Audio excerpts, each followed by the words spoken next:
both sides of the conversation family. We welcome you to this virtual space crafted especially for you. My name is Jada Curry, and I'm both sides of the conversation's marketing director and graphics design specialist. I want to take some time to ground us all as a community into this space we are about to open up in, so let's go through our community standards. Both sides of the conversation is providing a safe and honest space for open conversation, so we ask that you all be respectful of that. We also ask that you be respectful of each panelist, host, and participant. We do encourage healthy debates and conversations. Don't personalize anything with anyone. This includes name-calling, bullying, trolling, or shaming. This will not be allowed or tolerated. Your perspective is yours. It is not a prescription. You do not have to agree, but show respect. These community standards apply to all of our live shows and any virtual spaces that we hold on social media, including YouTube, Facebook, Twitter, or Instagram. We want to make sure that we are caring for each other as a community. This is our priority in all of our endeavors as both sides of the conversation. With that being said, I hope you enjoyed today's show and continue to stay in touch with us via YouTube, Facebook, Twitter, Instagram, or all of them. All right, thank you for listening and see you soon.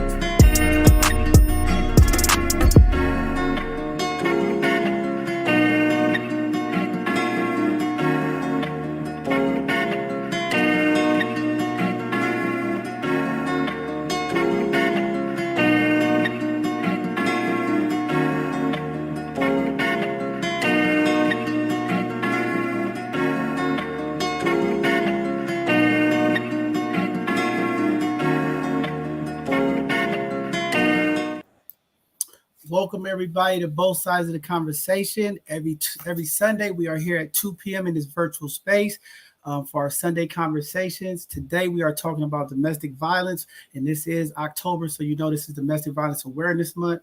Phenomenal folks on today. Looking forward to today's conversation. With that being said, because it is a very important conversation for communities, also we know a triggering conversation. So we hope everybody in the community is able to get to it. But we have some phenomenal people that should be able to uplift our community in a way that will impact our community. I am John Henry, Executive Director. Today, my co-host Brittany is not going to be here because the power is out, because we have a major storm here in California, the Bay Area. We are being impacted with several inches of rain. There's flooding happening all over the state. As you all know, it's been a drought in California, so we need this rain. But unfortunately, it came a little faster than I think we was prepared for. And there's been flooding, flash flood warnings. There's been mudslides. A lot of power outages, and trees are down in our communities. So with that being said, community, let's all do our part. Check on our elders, check on our seniors, because people are losing power, and we know we want to check out for our folks who depend on their medical supplies. Remember, if the power goes down, people have medication that needs to be refrigerated. So let's all do our part as a community to check on our loved ones, especially our elders of the community, and make sure that they have the resources that they need, because this storm is impacting us all today, and it's supposed to be going on for a couple of days throughout the week. So let's do our part. Make sure you have your flashlights. I know some people didn't get ready, but we have a number of Bay Area counties that are out of power right now. So if you have power now, you have the access. Let's get prepared. I know we kind of jumped into winter here. Typically, this is not the time of the year that we get all of this rain. Usually it's later in October and mid-November. But as you see, Mother Nature, she has her way of coming around when she want to come around, and she's here today flooding us out. So make sure you check your areas around your house, your gutters. I'll be out in the community next week helping bag up sandbags, as some people are low flatland areas are getting flooding. And please reach out to your local emergency management. They have some resources, first aid kits, and some of that stuff. And I'm working to try to get the San Francisco emergency management team to come on so that we can get information to the community about how to prepare for these storms, because it's very, very important stuff. So I'll be out there helping. But make sure we check on our loved ones as this storm is coming through, because sometimes we just not prepared, and we need to get prepared for this type of stuff. So with that being said, I'm going to jump into a couple of the community announcements, some of the announcements that's taking place. First, I want to say shout out to the class of 2021. Yesterday, my daughter had a phenomenal boat party with her and her nursing students. They all graduated. Today is the graduation. So as y'all see later, I'll be out in the rain going to celebrate them. But I am proud of those young folks, and I'm glad to be able to be in space with them yesterday to watch them just enjoy their self. It's been a 13-month grind, and those young folks in that class did their thing. So we have some new LVNs that'll be coming to our hospitals to help impact our community. So I'm excited for them. Wanted to give them a shout out, and definitely wanted to give a shout out to all of the organizations that's just been continuing to push our community forward during this COVID, as well as just keeping our young people engaged. Want to give a huge shout out to my brother Nate Ford and the SF Rebels for the work that they're doing with our young people. I went out to the game to support him this Friday, and just to see him working with our young athletes and coaching them up and mentor them. Just a very, very important part of our community. And I just love how Nate put everything together, making sure that everybody's getting rapid tested so that we're not spreading COVID throughout the community. So I want to give a huge shout out to SF Rebels and Nate Ford. And then I want to give a huge shout out to Collective Impact. Brother James is doing some phenomenal stuff. I was on a call yesterday with they're putting together this series about what's going on in the Black community and our African roots. And I'm just talking about some of the colonialism that's happening in Africa. And it was just some powerful African speakers. And they're talking about the post-stress of slavery syndrome and things of that nature. So they're doing some phenomenal stuff. So I just want to thank them for putting on that event as well. I want to give a huge shout out to my brother TC, who was honored yesterday at Cafe Envy, and shout out to the African American Arts and Culture District for putting on another phenomenal block party. There was a number of events that were supposed to take place across the community, but due to the rain, a lot of events was canceled. So shout out to Kurt and Cheek and them for APRI. They had an event, but they got rained out. Cafe Emmy still was able to have theirs. So shout out to TC, shout out to Erica Scott and the work that they're doing to continue to bring our community together. Phenomenal events. And there was a number of events across the Bay Area that took place, and some was also canceled because of the rain. So just sorry to have the rain, but that's some of the things that take place and happen. With some of the community announcements that I want to get to today. Today, right now, that's going on there in Villain, the Huey P. Newton statue is taking place right now at the Black Panther Party anniversary that they've been doing all month. It's happening in Oakland till 3 p.m. today. It's at the 9th Street and Mandela Parkway. So if you have time to go out there, check out this statue. This is very powerful for the Black Panther Party as they are celebrating their 55 years anniversary this week. This whole month they've been celebrated. We had them on last week here on both sides of the conversation. So just nice to see them. If you get a chance, go check it out. Powerful statue. With that being said, the Department of Justice in Utah in the school district put out 100 of racial harassment complaints that was happening against Black and Asian American students. CNN picked up the story. There's a number of federal civil rights investigations that's happening. Sad to hear that we're here in 2021 and this is still happening in our schools and our community. We just got to continue to stick together and work together for community. We have to stop this hate, and we have to work together in solidarity. So just unfortunate news to hear, but we still have a problem in this country of hatred, and our communities are being impacted. So we'll continue to keep everybody posted about that event and what's going on when the feds and different folks are getting involved with it. One of the decorative Oakland police officers, Officer Joyner, was robbed at gunpoint at a gas station on Thursday. The retired officer was shot and wounded in a robbery at the gas station on 17th Street in Castro in Oakland.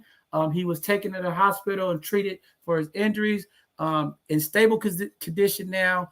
As we know, the financial impact that is happening across this country right now, people are just being lawless and doing things that they shouldn't be doing right now. And it's unfortunate that somebody was injured, but community, please be safe as we come into these holiday season.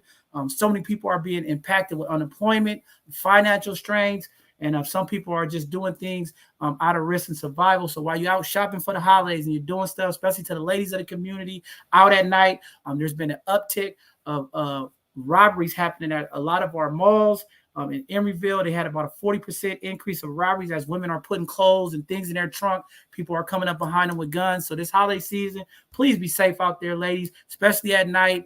Don't be texting and talking on the phone while you're trying to get in your vehicle. And sometimes we have folks out here preying on our community. So please be safe. The Freedom Community Clinic at East Oakland Collective is starting their healing clinics. They're going to be kicking it off on October 26th from 11 a.m. to 2 p.m. at 700 MacArthur Boulevard. It's a first come, first serve clinic. So if you would like to come get some healing and come interact with some folks in the community that are trying to get healing, they're going to have massage therapy, acupuncture. They're going to be doing blood pressure screenings and some health education stuff that's going to be happening. So if you're in East Oakland, deep East Oakland, as they say, please stop by East Oakland Collective. They're going to be helping our community with this wellness. So we're looking forward to seeing how that plays out. The Fillmore Jazz Ambassadors are presenting their Jazz Sundance October 31st from 1 p.m. to 3 p.m. It's going to be at the Visitor on Grove Street. If you want to see some amazing jazz musicians, if you like jazz music, or if you have some young people who want to learn a little bit about the jazz and the Fillmore and what's been going on, please check out that event. Hopefully it's not raining and they can continue to have it, but that should be a great event for our young people. Here at both sides of the conversation, we are going to be doing a partnership with East Oakland Collective. We are presenting the Both Sides of the Bay Unified Family Skate Day. It's going to be popping November the 13th, 2021 from 3 p.m. to 6 p.m. We're going to be out there at Liberation Park in Oakland, 7101 Foothill Boulevard. We're going to have 200 free meals for the community. Come out and skate. We're going to have rental skates. It's going to be a phenomenal event. We're going to have a DJ, some catered meals, and we're going to have some raffles and things that we're going to be doing for community. This is one way to show solidarity and bring our families and communities together. So all my people in Frisco, we're going to posse up, roll out to Oakland, and have a great skate day and connect with some folks, meet some folks, and bring our communities together. It is a registered event. So please check out the Eventbrite that we'll be putting up on the screen. And all this information that I'm talking about, I'll be putting up on the screen throughout today's programming. So I'm looking forward to that. East Oakland Collective and both sides of the conversation, as well as a number of other partners, we are coming together to do the Feed the Hood 19. For y'all that don't know, Feed the Hood in Oakland is a huge event that they do every year before Thanksgiving. It is happening November 20th from 9 a.m. to 1 p.m. at the East Oakland Collective. And we're going to be going to distribute food out to all of the families, please. People that are in need. They're going to have a pop-up care. So I'm excited to be a part of that. As you all know, we love to impact our people. So we are excited, and I'm looking forward for this Feed the Hood. I'll be able to be a part of this to just bless those in need.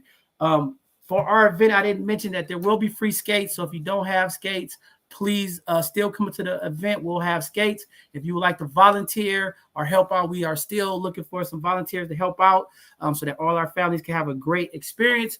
But please hit us up, and I'll get the information on the screen. The OMI Cultural Participation Project is happening November 12th, located at 650 Capitol Avenue in San Francisco. The doors open at 5:30 p.m., and the show will be from 6 p.m. to 8 p.m. Proud of Maurice Rivers and the OMI Collective, what they're doing over there. Phenomenal stuff to impact the community. Have a number of activities that is going to be taking place. They're going to have DJ food, soul dancing, line dancing, raffle tickets, and a number of other things. It is a vaccinated event, so please make sure that you have your vaccination proof, and mask and distancing is still going to be in place. And I'll get Maurice Rivers information up there if anybody would like to be a part of that.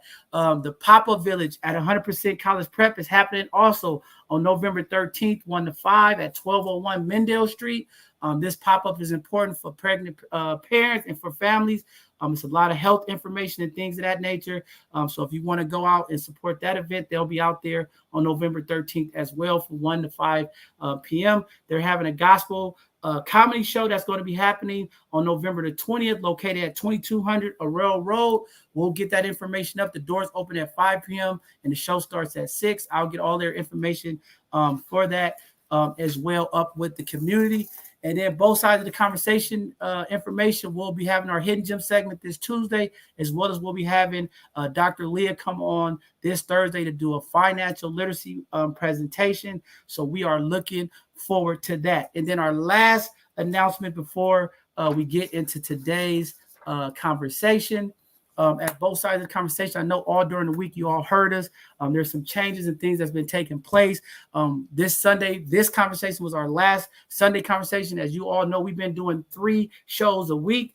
And we've been doing a lot of things to impact our community. But because of the financial impact and what it takes to run this, we are looking for support. We need financial support to have paid staff to continue the 3 shows. So we're stepping back from doing our Sunday conversations every week. But good news, community, we have received an overflood of community support and emails. I have some phenomenal folks that reached out.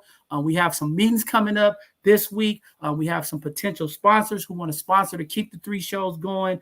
And we have a GoFundMe that's out there to help support as well. We need all of the community support, but I got some phenomenal news coming. I just want to go through the process before we announce it. But a number of major sponsors have reached out to us here at both sides of the conversation. They believe in the work that we're doing, and they don't want this 3 times a week to go away. And they want these segments and these powerful conversations like you all here today going on. So we have some potential great sponsors who are stepping up and saying they want to support to make sure that we get the financial support needed to keep this going. So shout out to the community for just sharing the information, and shout out to our team who's been working behind the scenes, banging on doors, talking to founders and foundations, looking for that support and sponsorship, and we are making it happen. So just excited to see how that is going, and we already have 1 commitment already made, and we're going to be signing that MOU soon. So with that being said, the 3rd Sunday for the rest of this year, we'll do a Sunday conversation on the 3rd of each month for December and November. So for the most anticipated show for November, we're going to have the relationship conversation. If y'all missed it, please go check out part 1. It was a phenomenal show. So the 3rd Sunday of November, we will have that relationship conversation. Community is all excited about it. We'll have that.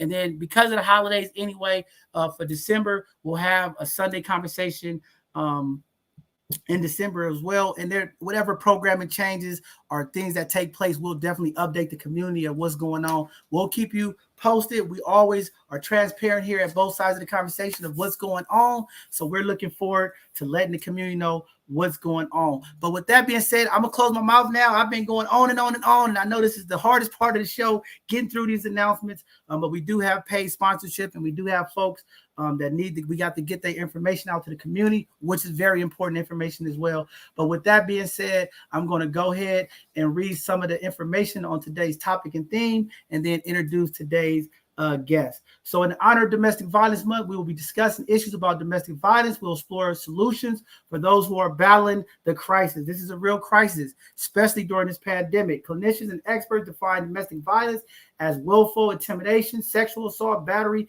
physical assault, along with other mental abusive behaviors between domestic partners.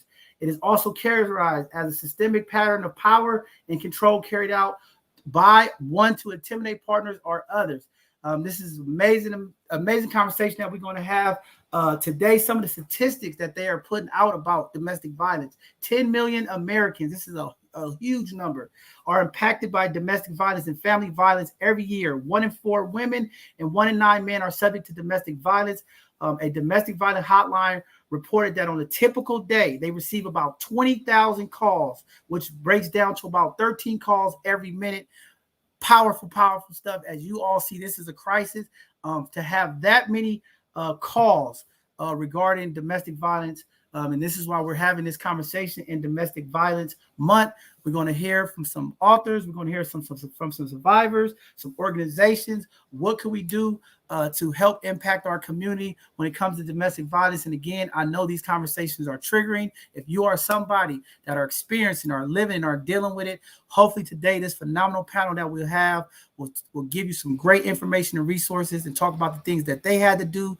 And I know sometimes when people have children, it's a struggle to make a decision to walk away, but you'll hear from some phenomenal women on this panel today to talk about it. So with that being said, we're going to start introducing our panelists today, and we'll give each one of them a few minutes to introduce themselves to community and what they're bringing to today's conversation. So with that being said, I'm going to bring up Miss Pamela Michelle and let her introduce herself to community.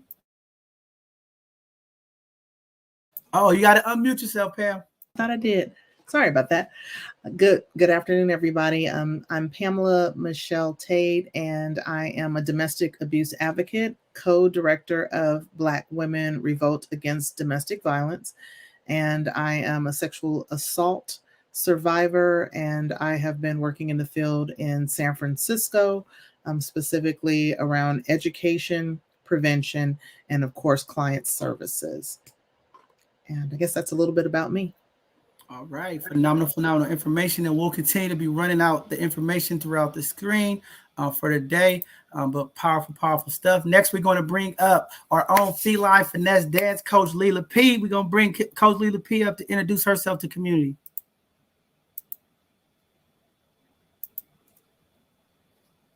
Good afternoon. Can everybody hear me? I feel like I'm lagging just a little bit. Okay, my name is Coach Leela. I am the executive director of Feline Finesse Dance Company. I'm also a domestic violence survivor, as well as a sexual assault survivor as well. I don't like to use the term rape victim because there are no victims here. There are only survivors. And how that impacts my work in the community is because I am an advocate for youth, particularly young queens, to be able to help guide them and give them the tools and the resources that I wish someone would have given to me. Thank you. All right, phenomenal stuff. With that being said, we're going to bring up my sister, Miss Jaffria.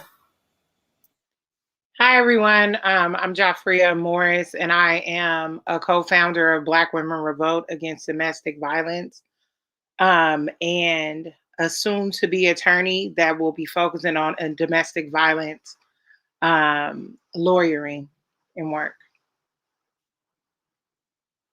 All right. Thank you, Jaffria, and congratulations. Happy to have you running the show. You're going to be running the show, so thank you. With that being said, we're going to bring up this powerful queen, Miss Shireen Rivers. Hello. Thank you, John, for having me on today. My name is Shireen Rivera, and I am the founder of Rising Above Publishing Services. I am a ghostwriter, and I help people heal through sharing their stories and spreading seeds of hope in other people with the things that they've been through. And I've learned the power of sharing your story with my own story when I shared it a few years ago. And so every single day, that's my purpose that I try to live up to. Thank you. Powerful stuff, Shireen. Can't wait to hear your story. Last but not least, we have Miss Lynn.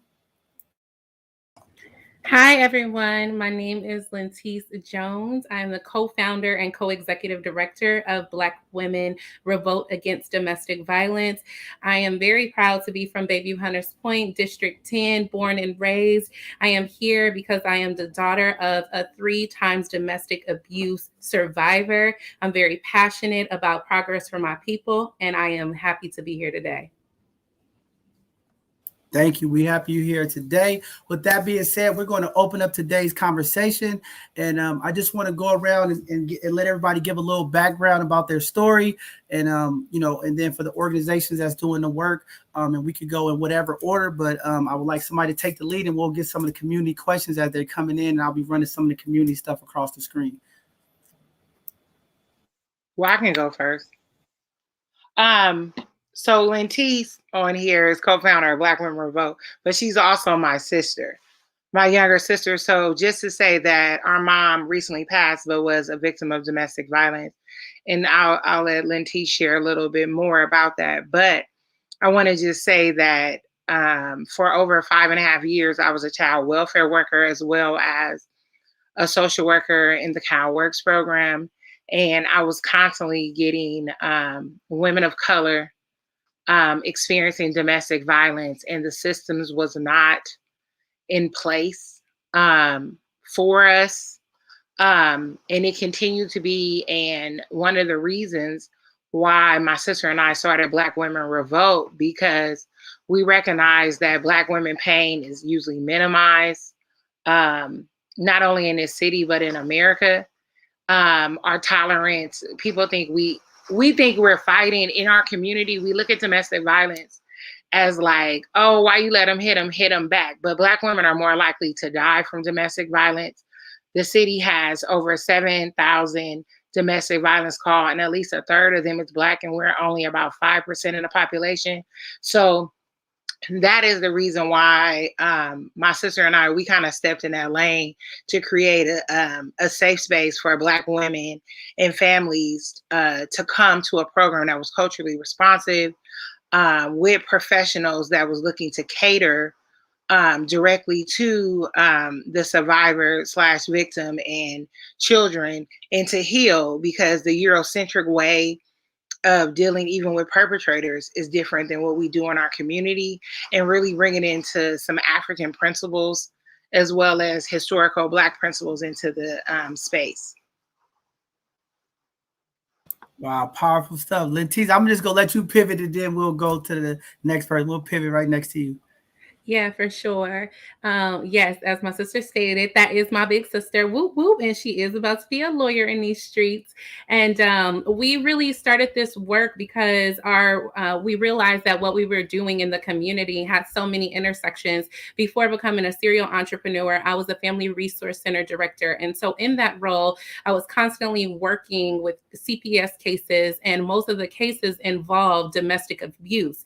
And I was noticing that there was overwhelmingly a population of African American women that we were serving. And so I increasingly became concerned about other organizations that were working with our people. One of the things that my sister and I began to talk about is, one, if a woman doesn't come in there, especially a Black woman with her nose running, looking disheveled, looking like she don't have it together, then often her needs and what she's saying is not prioritized. And so really being able to understand that domestic abuse, it comes in all shapes and sizes and all colors. And so most of the people don't understand what we may be going through because of the way that we hold ourselves. But being able to have that view of who was coming in and out of my office, I became concerned about who will actually work with these individuals, because I know that I am able to bring some cultural sensitivity to the table, but I understand that other organizations are not. And like I said earlier, just having our mother, who was a 3 times domestic abuse survivor, some of my earliest memories was like running down the stairs and running into guns from the police because I had just called them to come and help my mother as she was going through this situation. So understanding that domestic violence has an impact, a tremendous impact on families and especially children. And understanding, right, that my sister and I have come out on this side, but there are others, right, are some siblings and others in other families, right, who may not always have the success stories because they are still trapped in those moments of fear, to be honest. And so we knew that we needed to do something, and we also knew that there was an educational portion that needed to accompany it. With my mother having been in 3 different relationships that mirrored the same types of behavior, right, there is an opportunity to be able to teach our women and our men about how healthy relationships can and do exist within our community. And so many times I believe we've normalized them and just allow them to happen. And for whatever reason, right? It's not that, I don't think anybody goes on their first date and be like, oh, I just got punched in the face, let's go, this is a good relationship. No, it's a gradual thing, right? It's something that is a learned behavior, and it can be isolation and a lot of variables at play, but we're really interested in developing a model to really represent healthy relationships in our community. Wow, very, very powerful stuff. I just received a text from Shireen. Her power just got kicked off, so she'll try to join back if the power comes back up. But that's very powerful stuff you said. I think that is very much what we need in our community, and I'm happy to have you here. Coach Leela, if you want to go, and then we'll have Pam go after you. Hi, I definitely first want to say I feel very blessed to be able to share my story with such dynamic and resilient women that are on this platform as well. My battle with domestic violence began, of course, as a youth in my own home and watching my mother struggle with it. Me and my father, we've always had a very close relationship, but unfortunately, he was the person that was being abusive to my mother in our home. You know, I remember nights of running in the rain because my dad was, shooting at us, literally in the rain, running like for our lives, and in return, that generational trauma grew to me developing these relationships with these men that almost mirrored, the type of character and the type of person that my father was. I've been in relationships, domestic violence relationships for 6 years, until I finally decided to do what was best, not only for myself, but for my son. I was in a domestic violence relationship with his father, all the way up until my son was 2 years old. I can remember instances of being kicked down the stairs, 2 flights of stairs while I'm holding my son in his hands, and the only way of me being able to stay was actually at the time for the benefit of him, to be able to have him grow up with 2 parents in a household. But at the end of the day, I couldn't allow that to further go on because, who would be left? Either it would be him or it would be me. And I just couldn't allow my son to see that anymore. I've moved on to other relationships where I've dealt with men where, I've had guns pulled to my head, standing there fighting for my life at gunpoint. So it's just been many, many instances of dealing with domestic violence until I had to finally do the shadow work within myself to kind of understand, why was I consistently coming to these relationships? Why was my energy attracting the energy of a person that wanted to put their hands on me? Because that wasn't love. Or a person that wanted to tear me down emotionally and verbally, because that's not love either. So, as women of color, it is extremely important to do the shadow work, to not only make sure that you are good mentally for yourself, but you are good mentally for anybody else that may need you in the community. And because we are community members and the work that we do impacts the community so much, it is essential that we do the self-care for ourselves to make sure that we are being the examples and being the leaders of the images and the things that we want to see. So thank you all. Wow, very powerful, powerful stuff. Miss Pamela, you want to go ahead and jump in there? Sure. I'm going to tag back into Black Women Revolt. I am a San Francisco native, grew up in Lakeview, and, the Black Mecca is what we used to call it when I was growing up. And I noticed that there was, parents who would kind of have the kids outside. We used to play outside and sit on stairs. And, you'd hear some ruckus and we'd just kind of go to the next kid's house. I didn't identify what it was because it didn't occur in my house. But it hit home when I had one of the girls that I used to babysit was killed by her husband in front of her children. She was stabbed 56 times. It made national news, and it just really brought me to my knees. At that time, I only thought domestic abuse in terms of physical abuse. I later came to find out about emotional abuse and isolation that leads up to emotional abuse, which usually leads to physical abuse. And when I was a junior in high school, I decided I wanted to do this as an internship, transfer and go, many, many years forward. I started working for a shelter network specifically with domestic abuse survivors, and really noticed that there was an Asian women's shelter. There was La Casa de las Madres that works specifically with Latin families. Then there was where I worked, Riley Center, which kind of was the melting pot. But I noticed in all of these services through all 3 of the agencies that shelter women who are domestic abuse survivors in San Francisco, the recurring theme was Black families always or often self-exited from shelter. And I was kind of like, what is up with that? They need help. They've left a situation, then they get in a shelter, and then they leave on their own terms without completing the program. And I started to ask, what's up with that? And what I discovered was the services really weren't culturally sensitive specifically to Black people. We'd hear things like, they're so loud. We talk and we get excited. We're almost like Italians. You know what I mean? When you're excited about something, your voice may raise. I can have a conversation with you and we're like hemming and hawing and, serious, but still joking. And because my voice is raised, it's intimidating to other people. We also don't have a lot of Black people specifically working in domestic abuse services. And that is a small problem that needs to be addressed as well, because when people are leaving their home and doing an exit from their own home for safety, when you walk into a place of shelter, And people don't look like you, and people don't understand your family dynamic, and don't understand, how to best work with you, or even understand cultural practices that go on within the Black community. That's a problem. So when I saw Lentice and Jafria's documentary about Black Women Revolt, I instantly was like, sign me up. We get ready to do this, because I know what needs to be done, because I've worked in it and I've seen it and I know what's needed.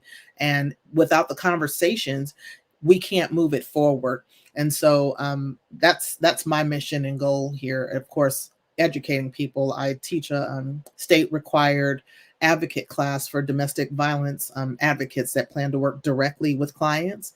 And we get a couple of Black people sprinkled in there. And I was like, I think the problem is a lot of Black people don't even know this is available. A lot of Black people don't know what domestic violence is. They only think about somebody hit me. They don't think about if your partner is controlling all of your finances. That's that's financial abuse. And, if you can't go to the ATM and pull out a 20, or get gas without permission, or buy an extra snack for your kid because you don't have access to your own cash, that's financial abuse. If someone is telling you you can't see your sister or your cousin who lives across the street or across town, and isolates you and pulls you away from people that love you, that is emotional abuse, which is the first step: isolation, emotional abuse, and then comes the physical abuse. Why? Because you are completely dependent upon this person for all of your needs. You have no access to your family. You're no longer speaking to your friends. And that's where the harm begins. And so a lot of people think, oh, I never was hit. I just finished watching Maid, M-A-I-D, on Netflix. And granted, it's showing a white woman, but these are classic symptoms that everybody's experiencing in domestic violence. And ironically enough, her savior was a Black woman who was rich, which I thought that was a funny play on the scenario. But, all the classic signs were there. And I just was like, people don't know, because we don't talk about it. Domestic violence is a silent epidemic. We've got to talk about it. People say, I don't do domestic, or I don't get in other people's business. And, I'm challenging us. We need to. I'm challenging church leaders. We need to talk about it. You can't always find the answer in the Bible. They don't know how to counsel someone, then they need to find out how to counsel someone, or refer it to the professionals who are clinicians, who have the access to the resources, because those types of comments can kill people. People are dying. My friend died. She went to her pastor. She asked for assistance. He gave her great guidance. He told her she needed to leave. She filed for divorce. She left. And then her husband tracked her down to her new location and killed her.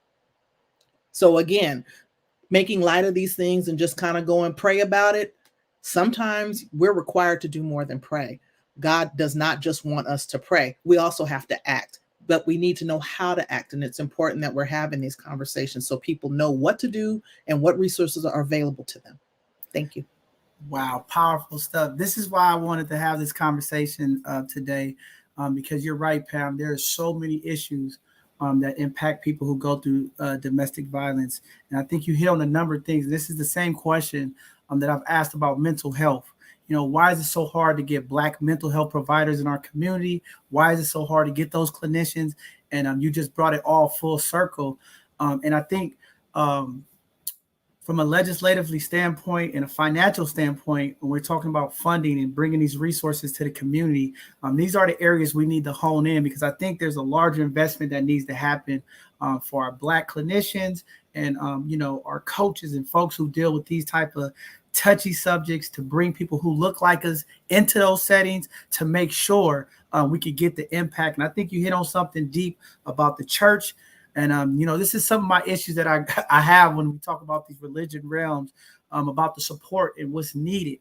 And a lot of times you're right, we revert to what the Bible, but we need the real things to take place and very tangible in our community. But when you said, I don't get into domestic stuff, I'm just glad you said that, because even for me, as a male, I was doing a disservice to my sister, and I would say that I can't get into your domestic issues. And the reason why I would say that is because there's so many times my sister would go through it, and then I put my life on the line and trying to go through it, you know, and then she goes back, right? And it's like, man, I didn't went over here, you put me in a situation, I try to get you out, and you go back. But even just learning the things that I've learned over the years, you know, to have that compassion and humility and understanding more in depth.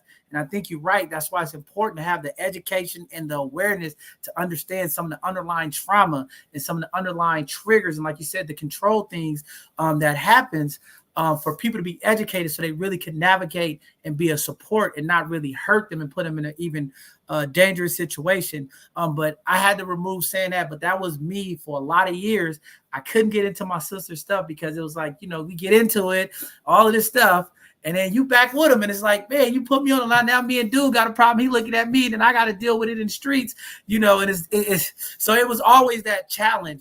But it's great to have the network that you all are putting together with Black Women Revolt. I think this is powerful. And then it's, you know, really talking about how do we empower you all, right? How do we get the community behind the work that you all are doing? How do we get our leaders to understand and give them that education so that we can advocate for the funding to make sure that you all are supported?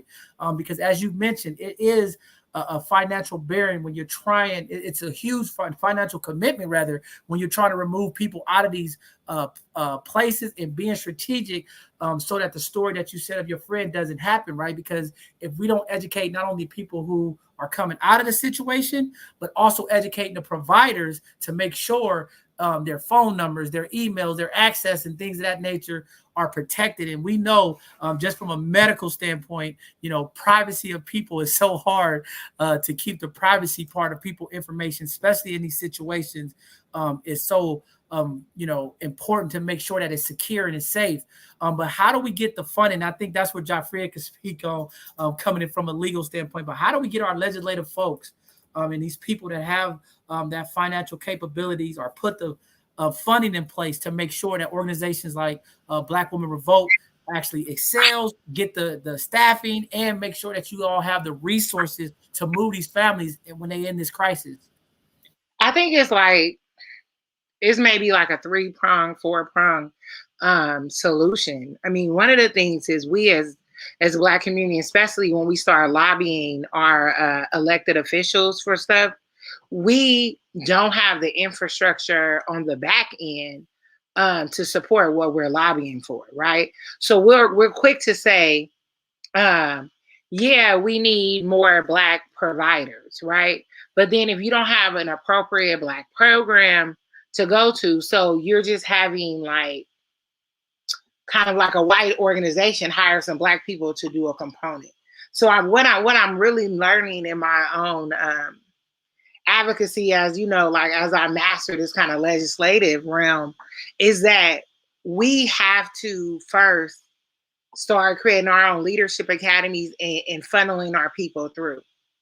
We have to also start showing our own ability to start fundraising too. So even if we fundraise 10,000, that 10,000 is significant when we go to foundations, when we go to government, to show like what we are doing.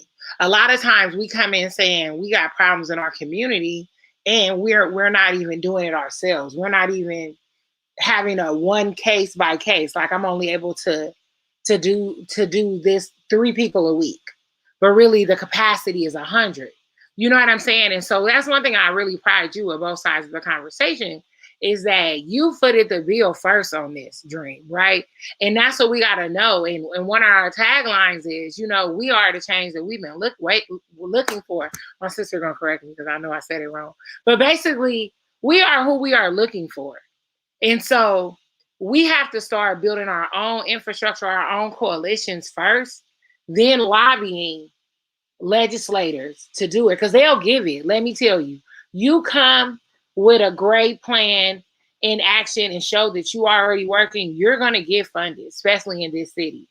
But a lot of times we don't come with it all detailed out. We want to go to our legislators and have a brainstorming. So all you're going to get is somebody like me, because, you know, I'm at City Hall under a supervisor, is you going to sit with me and I'm be like, what we doing?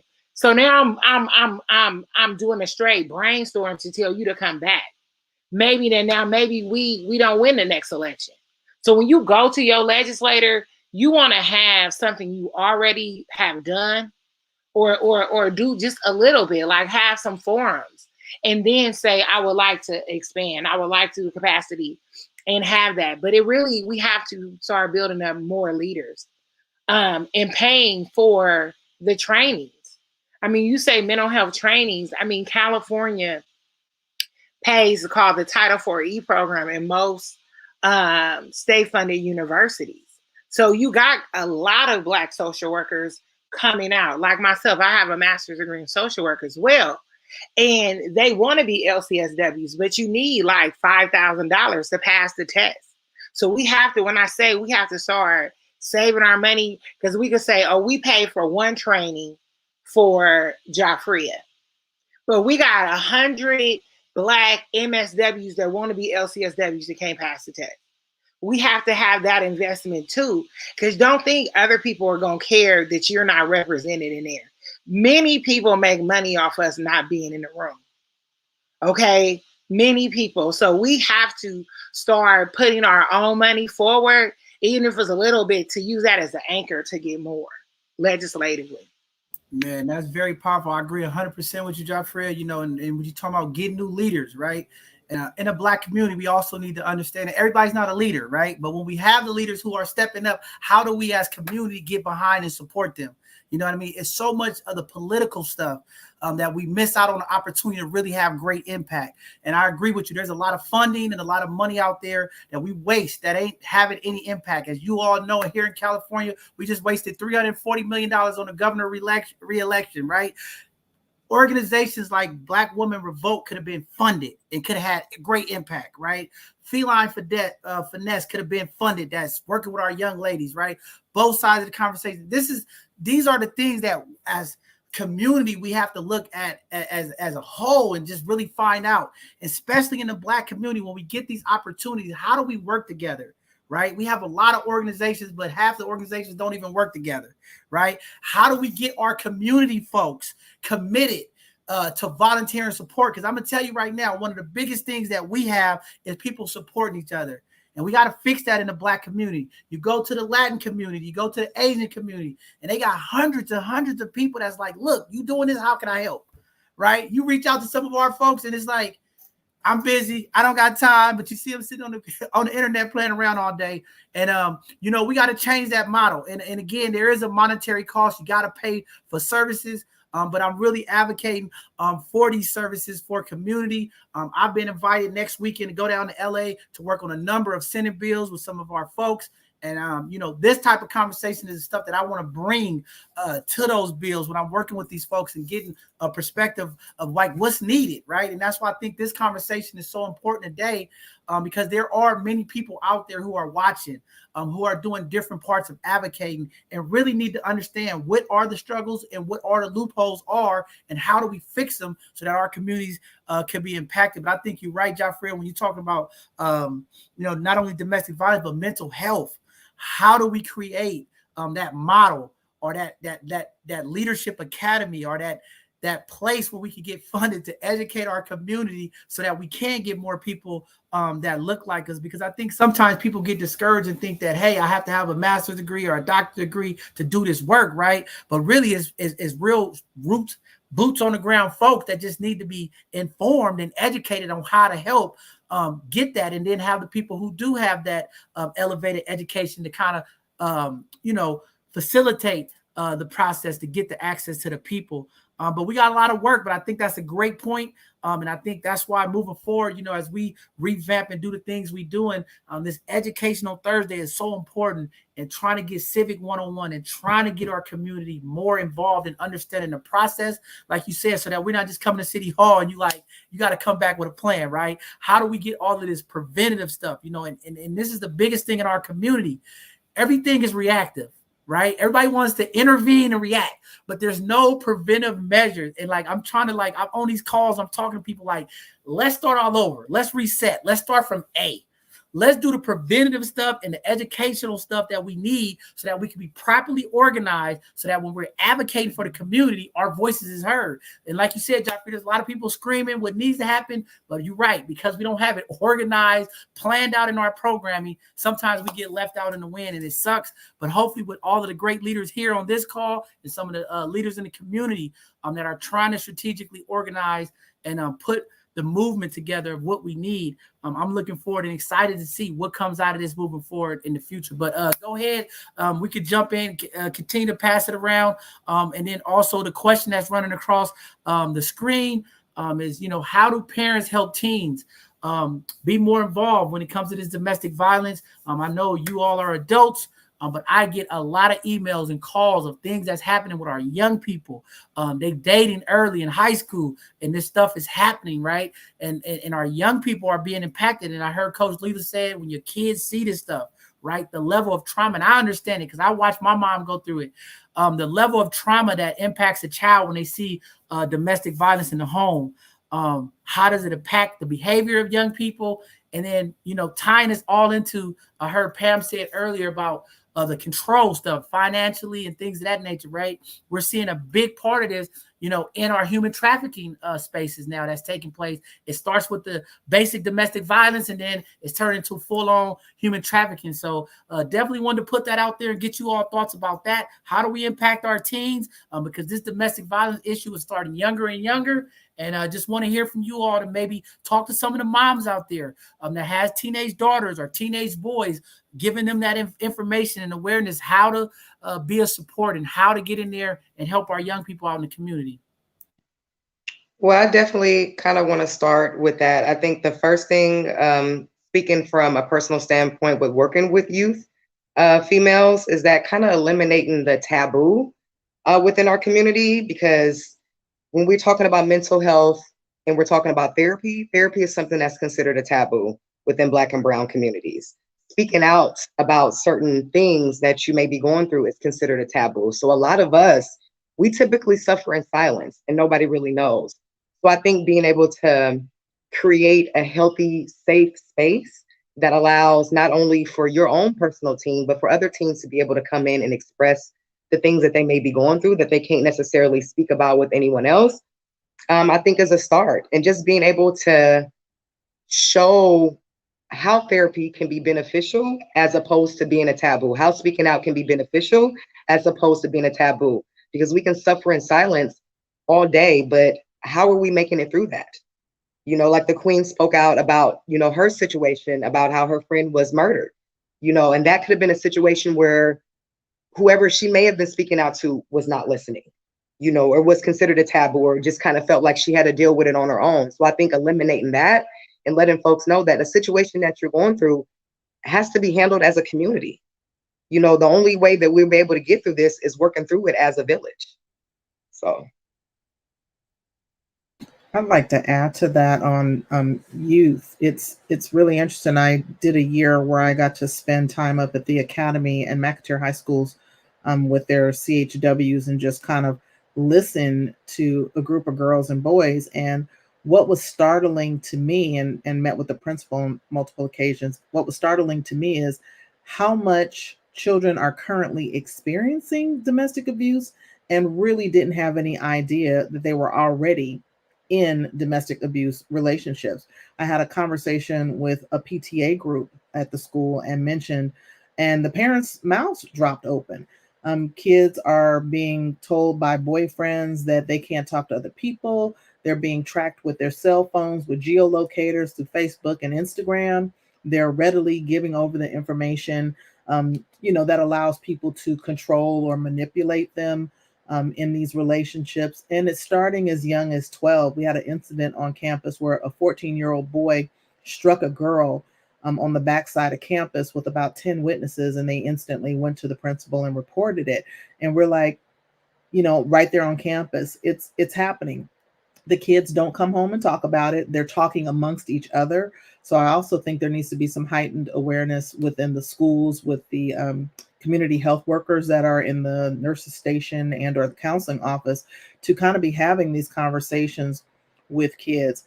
There's a group that's an Asian group that has a youth advisory council, and Black Women Revolt, we are planning to do that, where we're going to have a youth advisory council where teenagers are going to learn about signs of domestic abuse. They're going to talk about if they've experienced it or if they've witnessed it, and to talk about what a healthy relationship looks like, because a lot of kids don't have that model at home.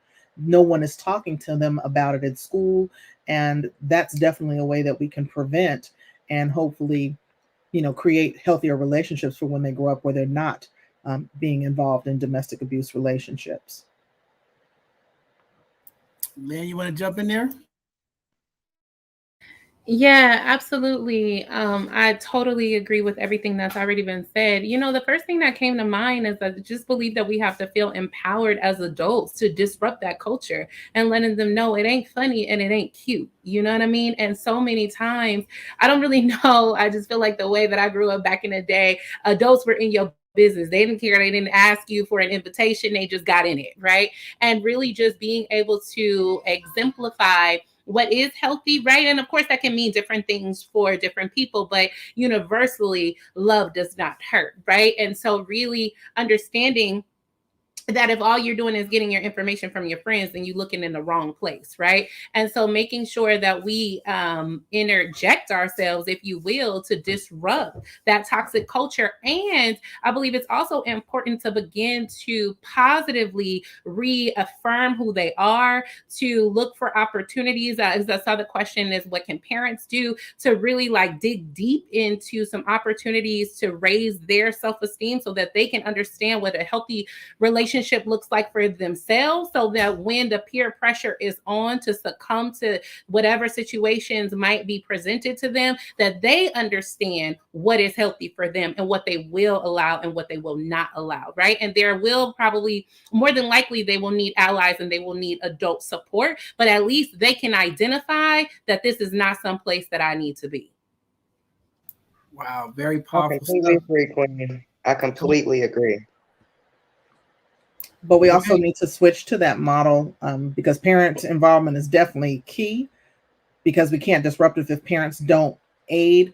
But at some point, kids need to speak up because they are going to advocate for themselves as well. They're going to see what's happening with their friends and be like, hey, shut this down, or that doesn't look good.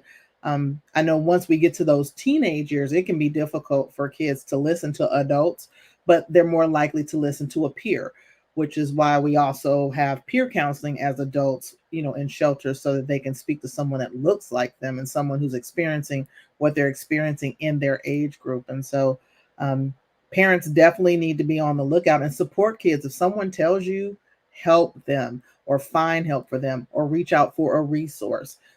Challenge your community leaders. If they don't know somebody, say you guys should be getting this information so that we can support these kids, because if the adults don't guide them, they're just going to keep doing the same thing, just like Linty said. Wow. I see questions coming in as people are bringing them in. What are some of the early signs women and men should look for that may be indicators of being with someone abusive? If there's somebody out there who may don't know, or a young person dating, can someone speak to that and give community some information, some of the signs that they should be looking out for?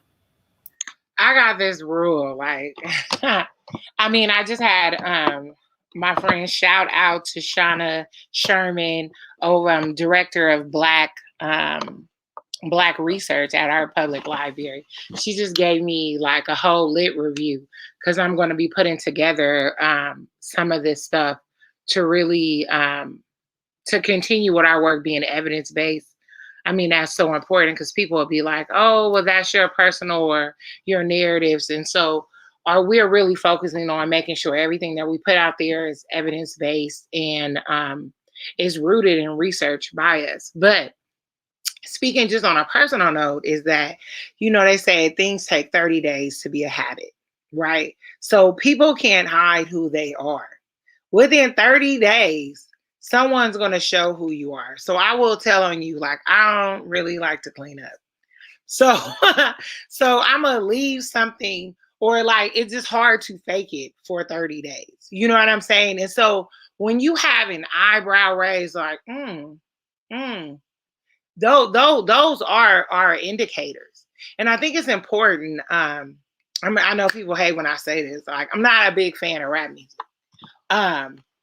Because I just think it like tears down, especially when you're talking about Black women, the imagery of Black women, and how to treat Black women is so distorted in rap music. For men and women, like, you are singing songs that degrade you, and then you want this man to respect you backwards while y'all are talking about twerkulator, right? So the reality is you have to really set up boundaries, because not every man, like, men are really unique, or even for me, for women, for men, people are very unique. You need to set up your boundaries immediately and really stick to what you're not going to tolerate, because any bending, you're going to really start creating a habit. You have to be really strict with your boundaries, of what you're going to have and what you're going to take. And this is not a relationship for me. And be okay with being by yourself. And like, I think Coach Leela said, is that shadow work.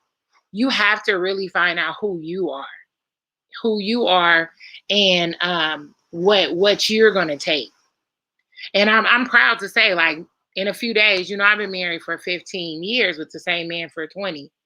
And I think I can be a better wife. You know what I'm saying? But my own husband come from a 2-parent household that was a real loving household. So he knew how to be an appropriate Black man for me.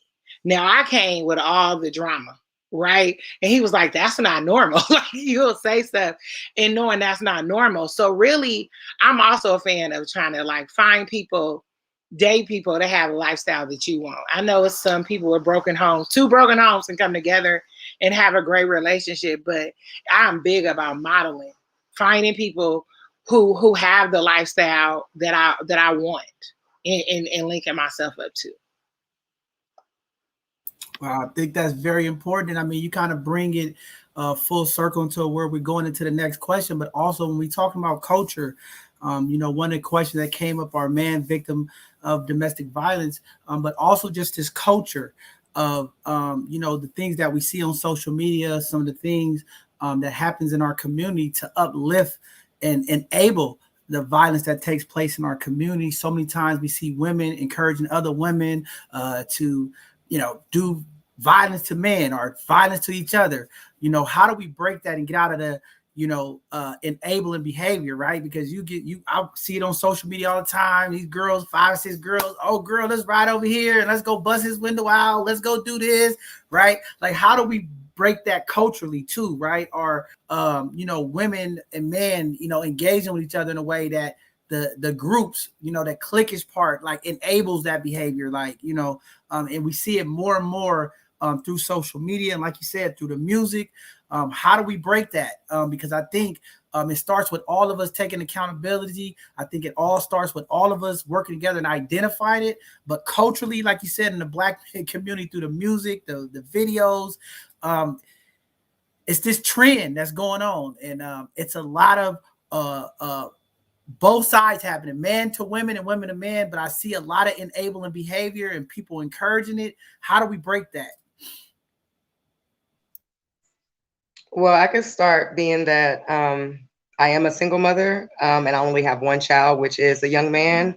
And I feel that a lot of the times that it does start within a home. I do know a few young men that have struggled with domestic violence themselves, not necessarily being the person who is doing it, but the person that's receiving it.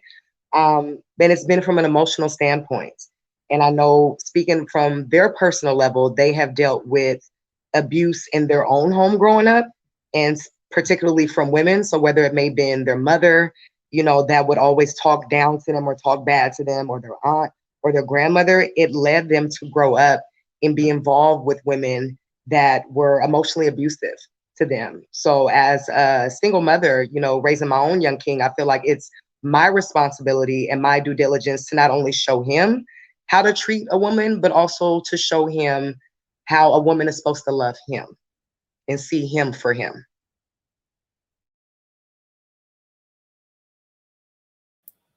Anybody else want to comment to that?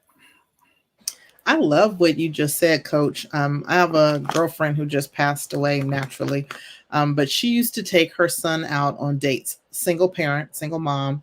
And, you know, she literally taught him how to treat her so that they could develop a healthy relationship, so that he knew how to date his girlfriend. He's 17 now. And his little girlfriend, we were just like, girl, you are just going to be like the princess of the world, because he, you know, he also knew not to take any crazy. Like if she was being dramatic, like shut it down, because his mom would be like, shut that down. But he would also just really be, you know, nurturing and like caring, and pick her up from class, and not so much the all old school stuff, but it was great modeling for him to know how a girl should be treated. And then she said, and you should treat her like you would treat your mother, or you're going to treat your sister, because that's who she's going to ultimately be. She's going to be somebody's mother. She is somebody's sister. And that's the way that we should treat her. And she said, and I expect her to treat you like the king that you are. And so I think that those things go a long way. I want to say this. Go ahead. I know Lindsay is going to say something, but I wanted us to really just listen to this conversation, is that busting out a man car is part of domestic violence. Let's just really let's say that. And when you switch it, a man coming to bust out a woman car, you would be like, oh, that's domestic violence. You going to bust out his car is just as much domestic violence. And it's saying, she crazy, y'all. She is crazy. When men be trying to say like such and such crazy, no, that's abuse. And we mask it in, oh, me and him got into a fight, or she just held out, slapped me, and I had to slap her back. Not healthy. Not healthy. And we have to stop, like Jasmine said, bust the windows out of his car. And all this different stuff is that we've internalized and we separate. No, domestic violence is you cook cold spaghetti and now I'm beating you up. You like, oh, that's tragic. But all of this is unhealthy. And we have to call what is unhealthy and what's not. And when we hear this in conversation, we need to stop it and be like, that's unhealthy. That's domestic violence. Like today is the windows out your car. Tomorrow she's shooting at you or stabbing you. You know what I'm saying? Like, so, and that's the same way for me. Tomorrow, like I don't even let nobody call me a B. And I got a whole bunch of funny things about how you can address me. But if you let a man start calling you bitches, you can't get mad. You have to set your boundaries. Even if you can, like one of my favorite movies, Forrest Gump. He'd be like, I was running and I stopped. You can stop at any time. You can stop and go another route. And you know, you're not trapped. So I just want us to really, even when we say stuff and it's just normal. Like I tell a woman, girl, you should fight back. I remember saying that. I was basically telling my sister to go kill somebody. Not my little sister, not my sister really, but sister like in God. Is that when you tell a woman to fight back, you almost saying, girl, go kill yourself. So I'm like, now I'm saying take the L, sis, and leave. So. Wow, that's very powerful. I'm glad you stopped us there to bring it around into that space, Joffrey. That's very important. I think I wanted to just go back before Lynn go, just what Pam was saying, you know, how important is it right now in our community to have these relationship conversations with our young people, with the community, right? Because there's people that's older in the community that didn't get this, right? And I think this is a big part when you talk about the red flags, right? You're teaching your son what type of red flags or, you know, things to remove himself from. But we have a large community that's sometimes not getting that.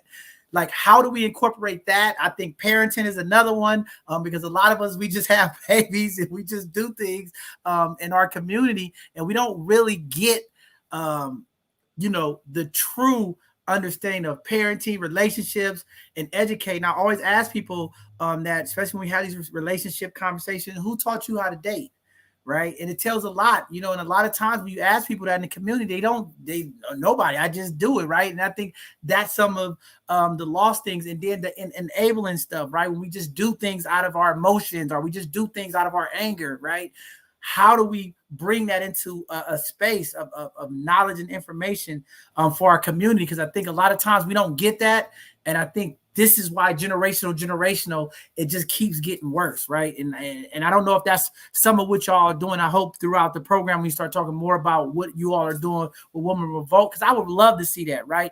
Let's really start taking our young people. And I think some of the parents in the community have to change that mental and motto of like, I don't want to be teaching my kid how to date because I don't want her to date or him to date, right? But how do we really schedule something to be intentional, right? And this is what I'm talking about.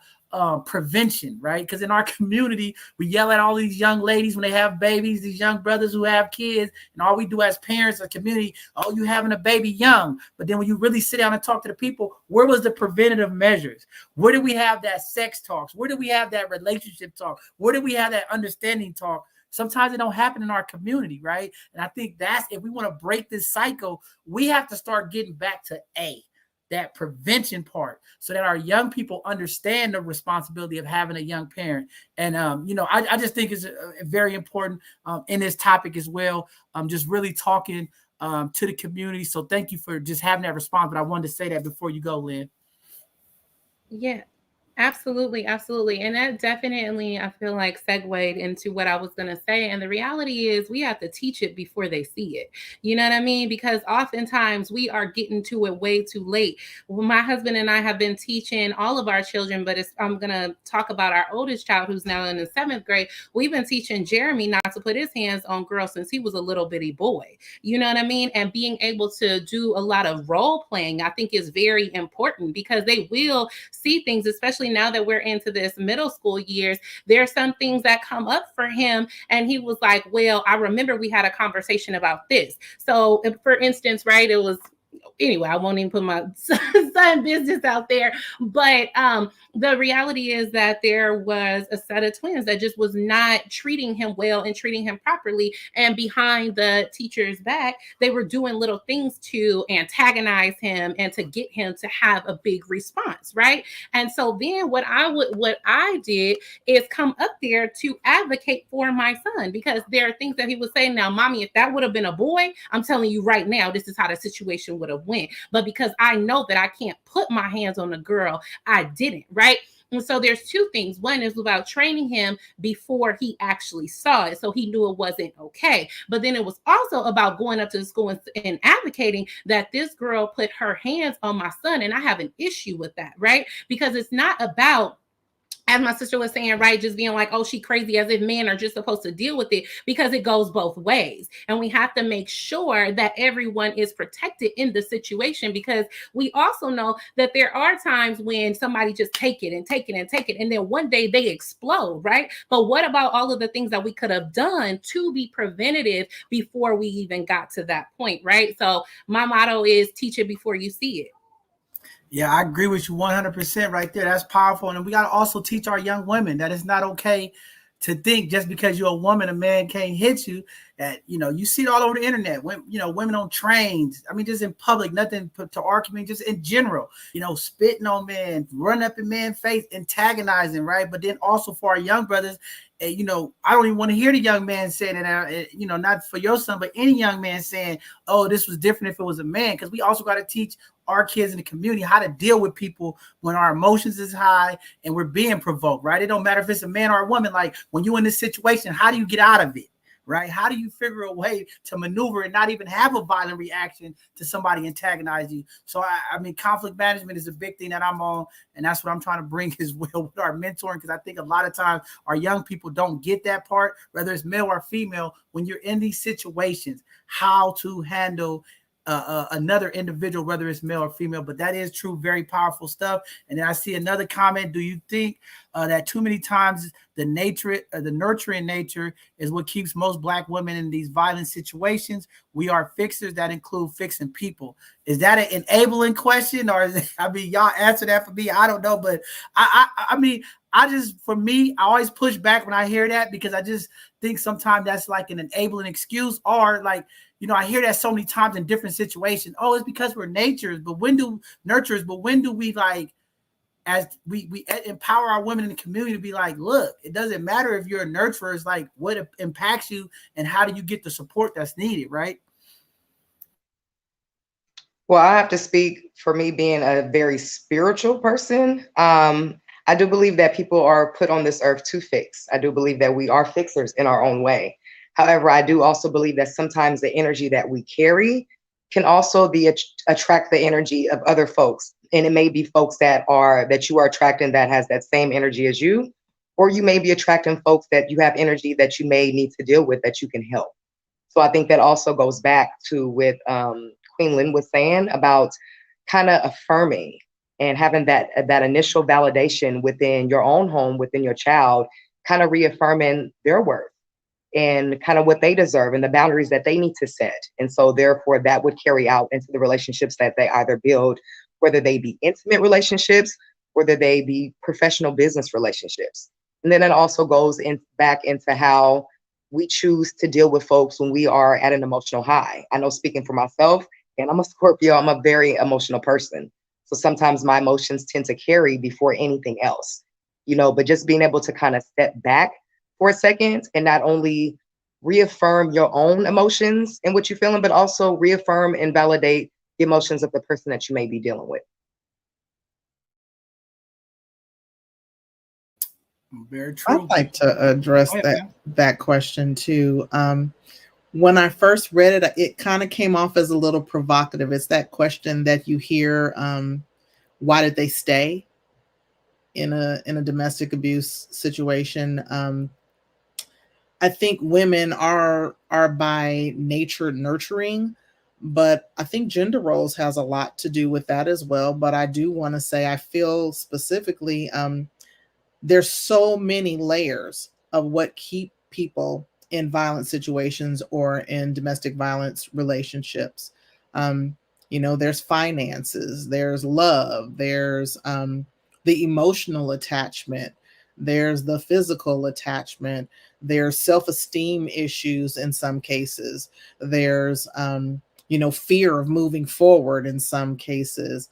And it's interesting, it's not as simple as just saying because we're fixers, because then what would be the reason why men stay in abusive relationships? Because men are not necessarily nurturers, but they stay as well. Part of it is being afraid or embarrassed to reveal that it's happened. It can be that they are just really in denial that it's happening, or don't understand what's happening, or think it's something that they did that provoked the situation. It's just so many layers that I don't feel like we can give that an adequate answer. Yeah, can I jump in here? I'm sorry, yeah, Pam. Go ahead, jump in. Yeah, I want to jump in here too, because I was really trying to figure out how to answer that question. And I guess it just disturbed my spirit a little bit, because listen, I love the Lord, and I know about being there to support individuals as they need to grow, right? But really understand that we don't fix nobody, right? Like, that's his job. What we do is we create the space for them to have growing opportunities. And I do think, because I know that I am a very nurturing person and a very loving person, but I also have boundaries. You know what I mean? I'll let you infringe upon my time, but I'm not going to let you infringe upon my body. Like, this is a safe space. You know what I mean? And in terms of my mental health, my physical health, and those kind of things. And then I think I'm always bothered by that question, especially for Black women, as if it's a badge of honor for us to be fixers, as if it's a badge of honor for us to always have to go through something and suffer. You know what I mean? Like, we want to live healthy too. Like, I don't care, just because it's always been that way don't mean that it has to remain that way. And as I model what appropriate behavior is in my life, I'm hoping that I model that for my sister, and she understands, in that we put the brakes on it. You know what I mean? Because at the end of the day, I just don't feel comfortable fixing nobody, because can't nobody fix me, right? As Coach said, that is really about doing your own shadow work, right? Like, everyone has an obligation and a responsibility to really take care of their own lives. And so what I can do is I can cheerlead for you. I can be in your corner. But see, I believe my help is to help you is by helping you to observe what is healthy for me. And then just even going back to our discussion a little bit ago, right, where it's like, okay, well, you do this and maybe you retaliate or bust his window out. Sometimes the biggest flex is just to move on. Like, baby, you got it. You know what I mean? Like, sometimes it really is about, I wish you all the best, and understanding your own level of engagement and how you can approach it, right? Because maybe you're not supposed to be the one, but you can hand them a Black Women Revolt card, right? Like, you can hand them something and then you keep it moving. Because I also believe that we have people assigned to us who we are supposed to assist, and everybody ain't our problem. So you got to get somewhere and get some discernment about who your assignment is. I shaded that. Everybody is not your assignment. Yes. I like that. But also, you know, Okay. I just also don't want to lose, you know, the steam about what's this. This is very powerful stuff, and I hope community is really understanding. This is a lot of gems being dropped. But you know, to pull that level of consciousness up in our community, I'm so proud of what you all are doing. And I'm always impressed with Joffrey, the work she's doing. But also, like, you know, what's happening in America, especially in our Black communities. The services for men are not there, right? And I really want to figure out, you know, because it's like, I feel like a lot of times we're empowering the women to get the services and the support to do the healing work, but the stuff keep happening in our community because it's nothing for our men, right? And I'm like, you know, I'm a big advocate here about mental health. Like, I'm always like, we got to have mental health. We got to have this thing. And there's certain things happening in that movement. But again, I think, how do we bring that level to the males of the community, especially our young males, as they start developing? Because I think that's a big part that's missing.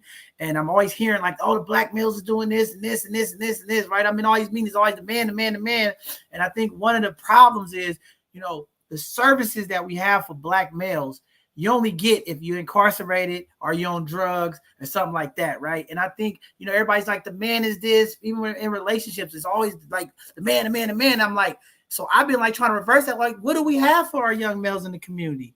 You know what I mean? Like, how are we uplifting them? Women get the support groups. They know how to have their groups to uplift each other. But what are we doing for our young men? So if you only empowering or educating one group of the community, we're still going to have this imbalance because the men are not getting this work, you know? So I really want to think about that. But I did see comments in there earlier from Ms. Collins saying that Cold Tenderloin has a phenomenal program for young people 14 to 25.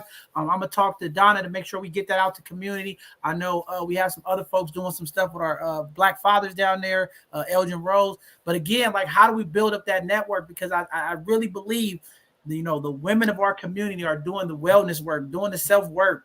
But when you look at the gap in what our young males and what the males of the community did, it's very, very far away. And I think I want to try to bring that together so that we can actually have true stuff like that to impact the community. Go ahead, Can John. I hop in there? Because that's funny you said that. At one point, there was a bunch of money that President Obama allotted to young men, my brother's keeper funds. A lot of money was allotted for that, but it mostly focused on after, like, reactive programs, not preventative programs. And here we are now, even as we're doing Dream Keepers and other funding is coming up, we really need to start doing the emphasis on preventative work. The monies that we got at my old job from Cal OES, Office of Emergency Services, was always repair the harm that's already been done. And I kept saying, why are we putting Band-Aids on bullet wounds? You know, at some point we have to address this stuff. We have to look at the root of the problem so that you can get to the solutions that are going to give you long-term impact. That's a legislative issue. That is a funders issue. That is a larger community issue that really, really needs to be addressed. When people go to jail, you have men alive in the prison system where there are batterer intervention programs, that they have classes for men, they have classes for women. It's anger management. But if they are not in the mental space to use that class to learn about healthy relationships, they're done in 52 weeks. They sign off on the PO saying you're released, and they go back home and whoop the next woman or the next man and do the same thing that got them in that program in the first place. So I think as we're talking about legislative stuff, that is going to be the key for turning things. And even amongst the Black community, the programs that are there, they're not by us, they're not for us, they don't support us, they don't understand us. And so when people get in those programs, they're not even necessarily successful when they're in the program. And so we need to totally reframe what we're doing and making sure programs are created with ourselves in mind and intentionally around our own healing. Man, that is very powerful. Shout out to you for saying that. I agree 1000% with you. I think that is the problem. And like you said, when it comes to these grants and these RFPs, you know, the way they're written, you know, it is set up that things have to happen for funding, or we eliminate a lot of our young people. But I agree with you. There's a lot of services and mental health work that is happening in the jail. And I'm like, why don't we get these programs to our young people who are in school before they get to jail? But for whatever reason, well, we know whatever reason is, but the way you know, it's driven for funding, it's always reactive. And again, we have to invest in our young people. I mean, even some of the contracts that I've looked from the Dreamkeeper and some of the other organizations, everything is our young people have to be in trouble. They have to go to juvenile. They have to be arrested. They have to be on probation. They have to, it's like all these criterias, right? And it's like, how do we get those other kids who haven't been to juvenile, haven't been on probation, maybe struggling, get them some support as well for this? But yeah, I mean, it's very, very important stuff. And I hope it's full circle, because I think it all leads into this destruction that we see in our community. Jeffrey, did you want to say something? I see you. Yeah, I want to just say, like, I'm glad I'm on this discussion with Coach Leela, and as well as coaches, barbers, beauticians. It's people in our community that people really confide in. And you can ask any coach, any beautician, any barber, they know everything. And so one of the excellent things, as you talk about our Cross the Water coalition that's happening, is like the barbershop sessions that the police was having, right? We really need to, we don't have to go into a European type of framework, like go to this office to get those services, or this person have to have these degrees to meet my needs. Like, in that, you know, like, I went and got the degrees, so many of us don't have to do it, okay? And save a lot of money. Because the reality is, you know, like, spiritual leaders, like, you know, you have spiritual leaders, your barber and everything. We just have to start creating framework that meets that works for us. And like, when the barber hears some shit wrong, they be like, hey, blood, I'm gonna let you talk to, like, my homeboy Jonathan Newsom, right? He has the LCSW, would love to work with Black men on therapeutic ways, right? So maybe we connect him and be like, oh, blood, I think you need to talk to my homeboy John. And then John will call him out, right? And have a conversation with him. And then we set up, because see, this is the thing, we created, then we go create the grant for us. We say, well, we want barbershop connection therapy. And then we can write it up, you know, like that. So we used to Coach Leela say, okay, baby, you're not really hitting your steps. My daughter a dancer, right? And they'd be like, oh, because of this, right? She can do a little bit of patchwork, but when they start getting too deep, and we all know when you'd be like, whoa, you need somebody else, right? Then she could be like, oh, talk to Natalie Berry or something like that. And we got to have those connections when we hear that. And it doesn't have to be, go to this, here's this person card, go see them for therapy and stuff. So we have to move away from framework that don't work for us in our community and start doing it and try to model it. You know what I'm saying? So that's what I really want us to look at. Be open. We have always made $1 out of 15 cents. Man, for real, that's powerful, Jeffrey. I'm glad you said that, because I think that is the models and the framework that's going on right now. We definitely need to change, you know, but yeah, that's deep. But moving forward, another question: how do women, how do we help women when we see the signs, but they're unwilling to get help? How do we help women who, as outsiders, our community, we see going through these domestic violence situations?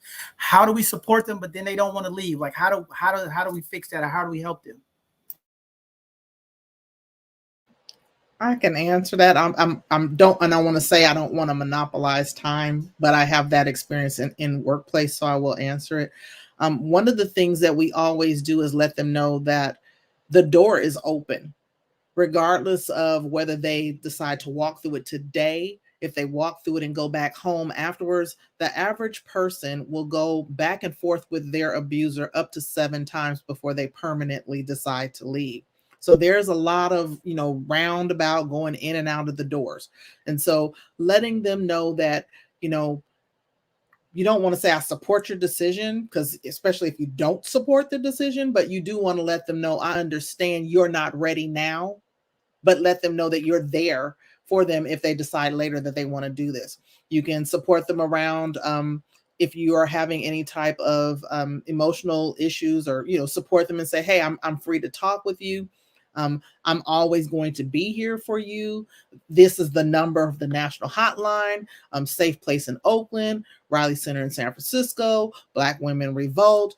Give them those resources. Let them know that there are people out there, that somebody's going to answer that phone, because at 2 o'clock in the morning, when you have had it up to here, I'm going to pick up the phone, or the national hotline is going to pick up the phone, or this shelter is going to pick up the phone.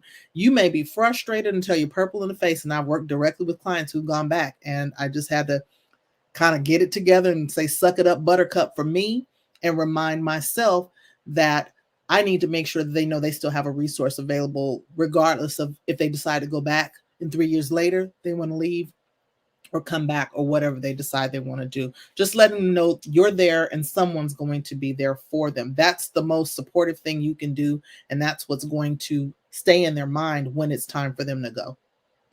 Wow, that's very powerful, Pam. And I hope community organizations hear that, be able to answer the phone.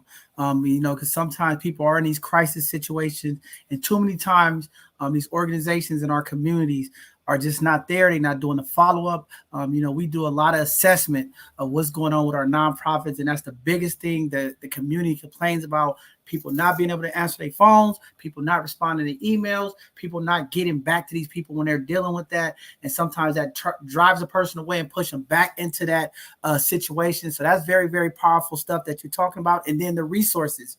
And that's one of the reasons why we created this, is to get people to come on here to help share their resources to the community, how to get connected with your organization, what support services do you offer?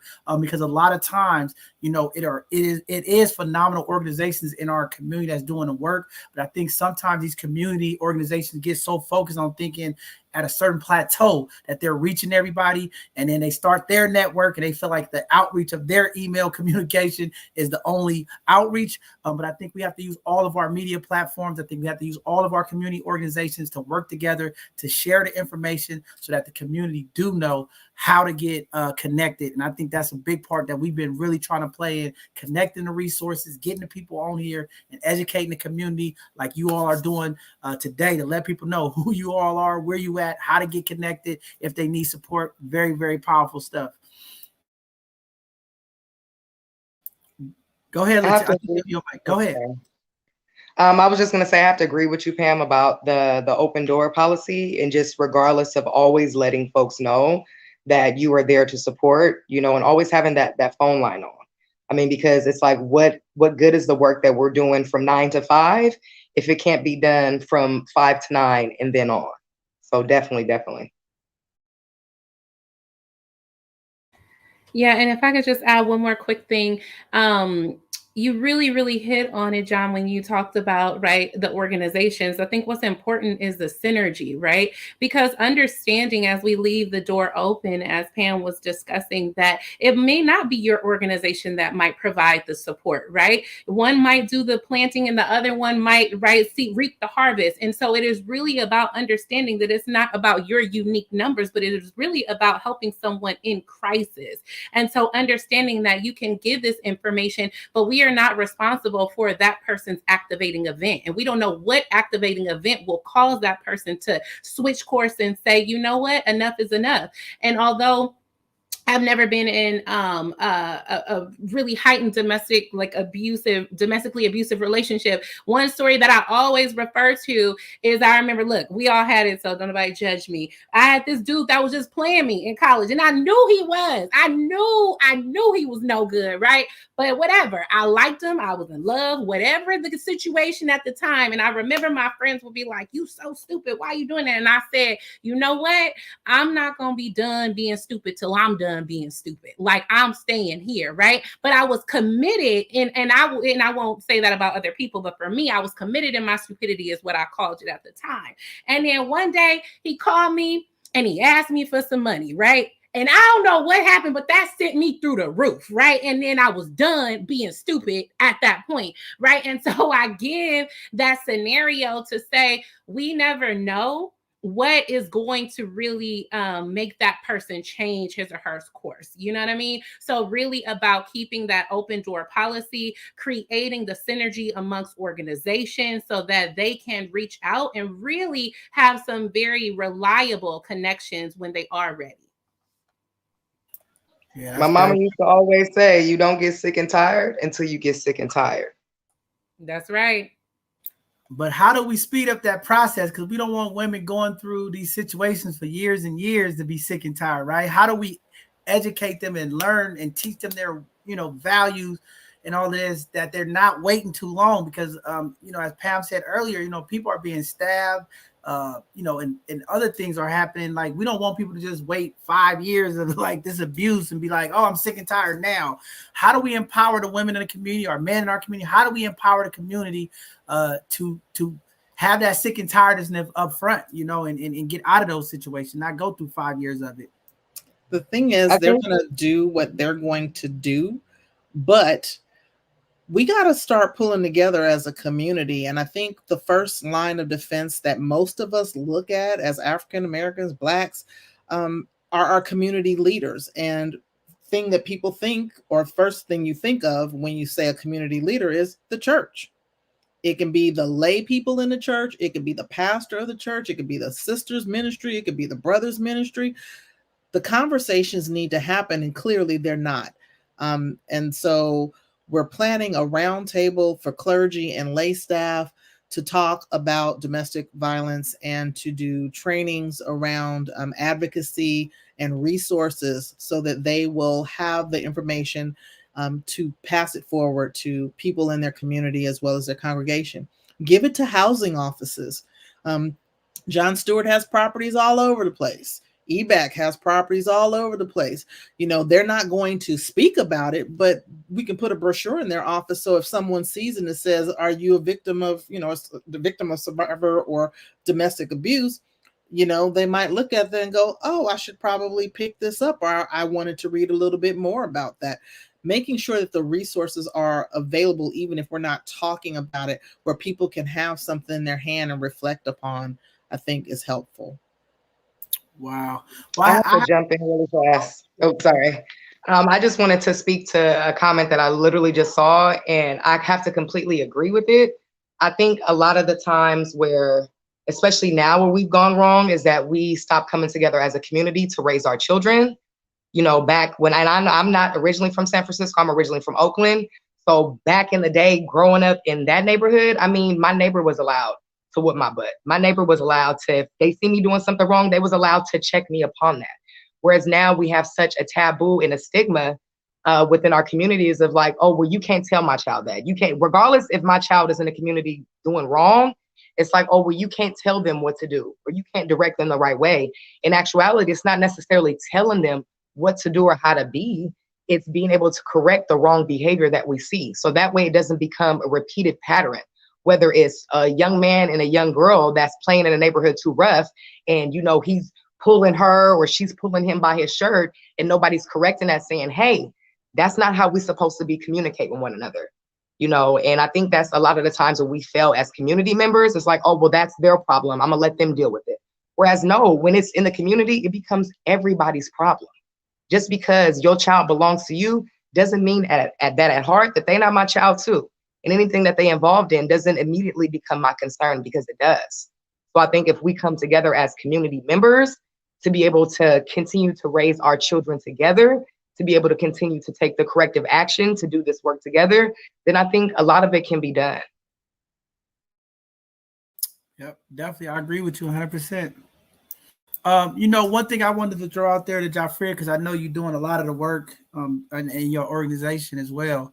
But earlier when we talked about there's 13,000 calls every 13 minutes or something like that coming in. I just really wanted to hear from you all the impact because of COVID. I was on a couple of those calls with you, Joffrey, with the district attorney, and during COVID, because people are isolated in the house. How do we help those people, right? And then, a lot of women are afraid, because they have children, right? I don't want to call the police. I don't want to do this because of, this is my kid's father, or, different scenarios that play out that keep people there, and they still getting abused, and we can't really help them. You doing the work and seeing this, like, this increase, like, is it more than normal, or is it just kind of like the 13,000 calls a day? But I mean, I'm hearing that it's so much more happening due to COVID, and like, how do we help those people? I mean, like, COVID exacerbated a lot of problems that was already present. The 13,000, I don't know, it must be statewide, but what I can say on the San Francisco level is that we had last year about 7,300 calls to domestic violence. And every time there is a call, there is an opportunity to save not only that victim, but that family, right? And it's an investment. But we also have to look at the unintended consequences that comes, especially for Black victims. So it's in the police manuals that when you respond to a domestic violence in San Francisco, to a domestic violence incident, if a child is involved or whatever, that you have to send that report to Child Protective Services, right? So first of all, our tone, I mean, how we look, whatever, all of those, when child welfare becomes involved, it even further exacerbates a domestic violence problem, right? And so when you look at Black women, mostly, I'm gonna say Black women mostly, who are mothers and calling, we're more likely to like call, but the ramifications of calling is so great. I mean, we're all four of us on here are mothers. And if anybody came and took our kid out, that will be horrific for us as well as our kid. And it's really at this point in the stage, is really no in between, right? Because it's just, we haven't been in the room to make the proper advocating tools. So it has to be policy made. I mean, I've removed kids from domestic violence situations, repeated and stuff, because one of the biggest fears in CPS is a kid might die, right? But we have to understand that fear of a kid might die or whatever can be so much that we harm a kid permanently, and a lot of times it's removed because I'm scared and let the judge send them back. You know what I'm saying? Because I don't want liability. And so I'm honored to be in this space now, to start looking at those policies and having, us putting up the framework to deal with Black women and Black families that enter systems. But it'll always be unreported because a lot of people don't want the police involved. So people are trying to figure it out on their own. And it's unfortunate, but the way a Black woman or Black families or families of color, even my Latino families, how we deal with our perpetrator is very different than how white families deal with it. Like, I can tell you in my own family, I've seen relationships where it was like horrible domestic violence, horrible. But it was addiction also in there. You know what I'm saying? And so when addiction is in there, that is a demon on you. That is not the person you love. And so we don't want to get rid of the perpetrator. Might be your husband, and it might be your wife or whatever. You're not trying to get rid of them. You want to get them help. And then you're calling 911 to help them from not harming you, but also for them to get help. And a lot of times the system is when the system come in or police arrests. We tell CPS, we tell the mom, stay away from him, never go back. And that's not the case for like 75% of the time. It's not the case. But we continue to do that because we play the liability game. I don't want the government to be sued that we didn't do nothing. So then we take it to a level that is forever impactful, as well as, and then if a death happens, then it makes people even more nervous. So we have to have these kind of critical conversations about how do we deal with systems, because the police is a system, CPS is a system, when they get involved, and how much liability are we comfortable with as a community. So that is the only way I can say to answer your question, but it'll always be underreporting because of all the different Pandora boxes you begin to open up if you share too much, if your kids share too much. Wow, that was very powerful. That took me to a place I didn't even think of it from that perspective, Joffrey. So thank you for articulating that. And I know also a lot of the men of the community utilize this movement that's happening, keeping women in those situations, like, hey, if you call the police gonna come kill me, right? You know what I mean? The things of that nature. So they use that as a tool to continue to stay and do harm to the people and families. So yeah, it's a lot of moving parts in it, but these systems, I'm just happy to know that you're going to be one of those legal folks that could kind of help, fix it. But it is a challenge, for our community. And I think that's why so many times the information and, what's going on with reporting is not happening. And I think that's why our own media is so important, because they don't talk about it, right? And if we don't bring this and highlight it about what's happening to our Black women, Black folks in our community, we miss out, and that's why sometimes I get very disappointed with mainstream media because, again, they don't talk about us. The only time they talk about Black folks is in a negative way. And, that's why it's important for us to have our media outlets and have organizations like you all to get that message out to the people. And sometimes it's undervalued in our community. We don't understand the power of that resource that helps impact our community. But I've been blessed today to have you all here, because Joffrey and y'all making me think of other things that I wasn't really thinking about. But Joffrey, you're right. It's a lot of these systems that are a problem, and how do we fix it to really have impact in our community? I think we just really strategically and intentionally have to work together to figure out how to put the right things in place so that we can have the success that we need in our community.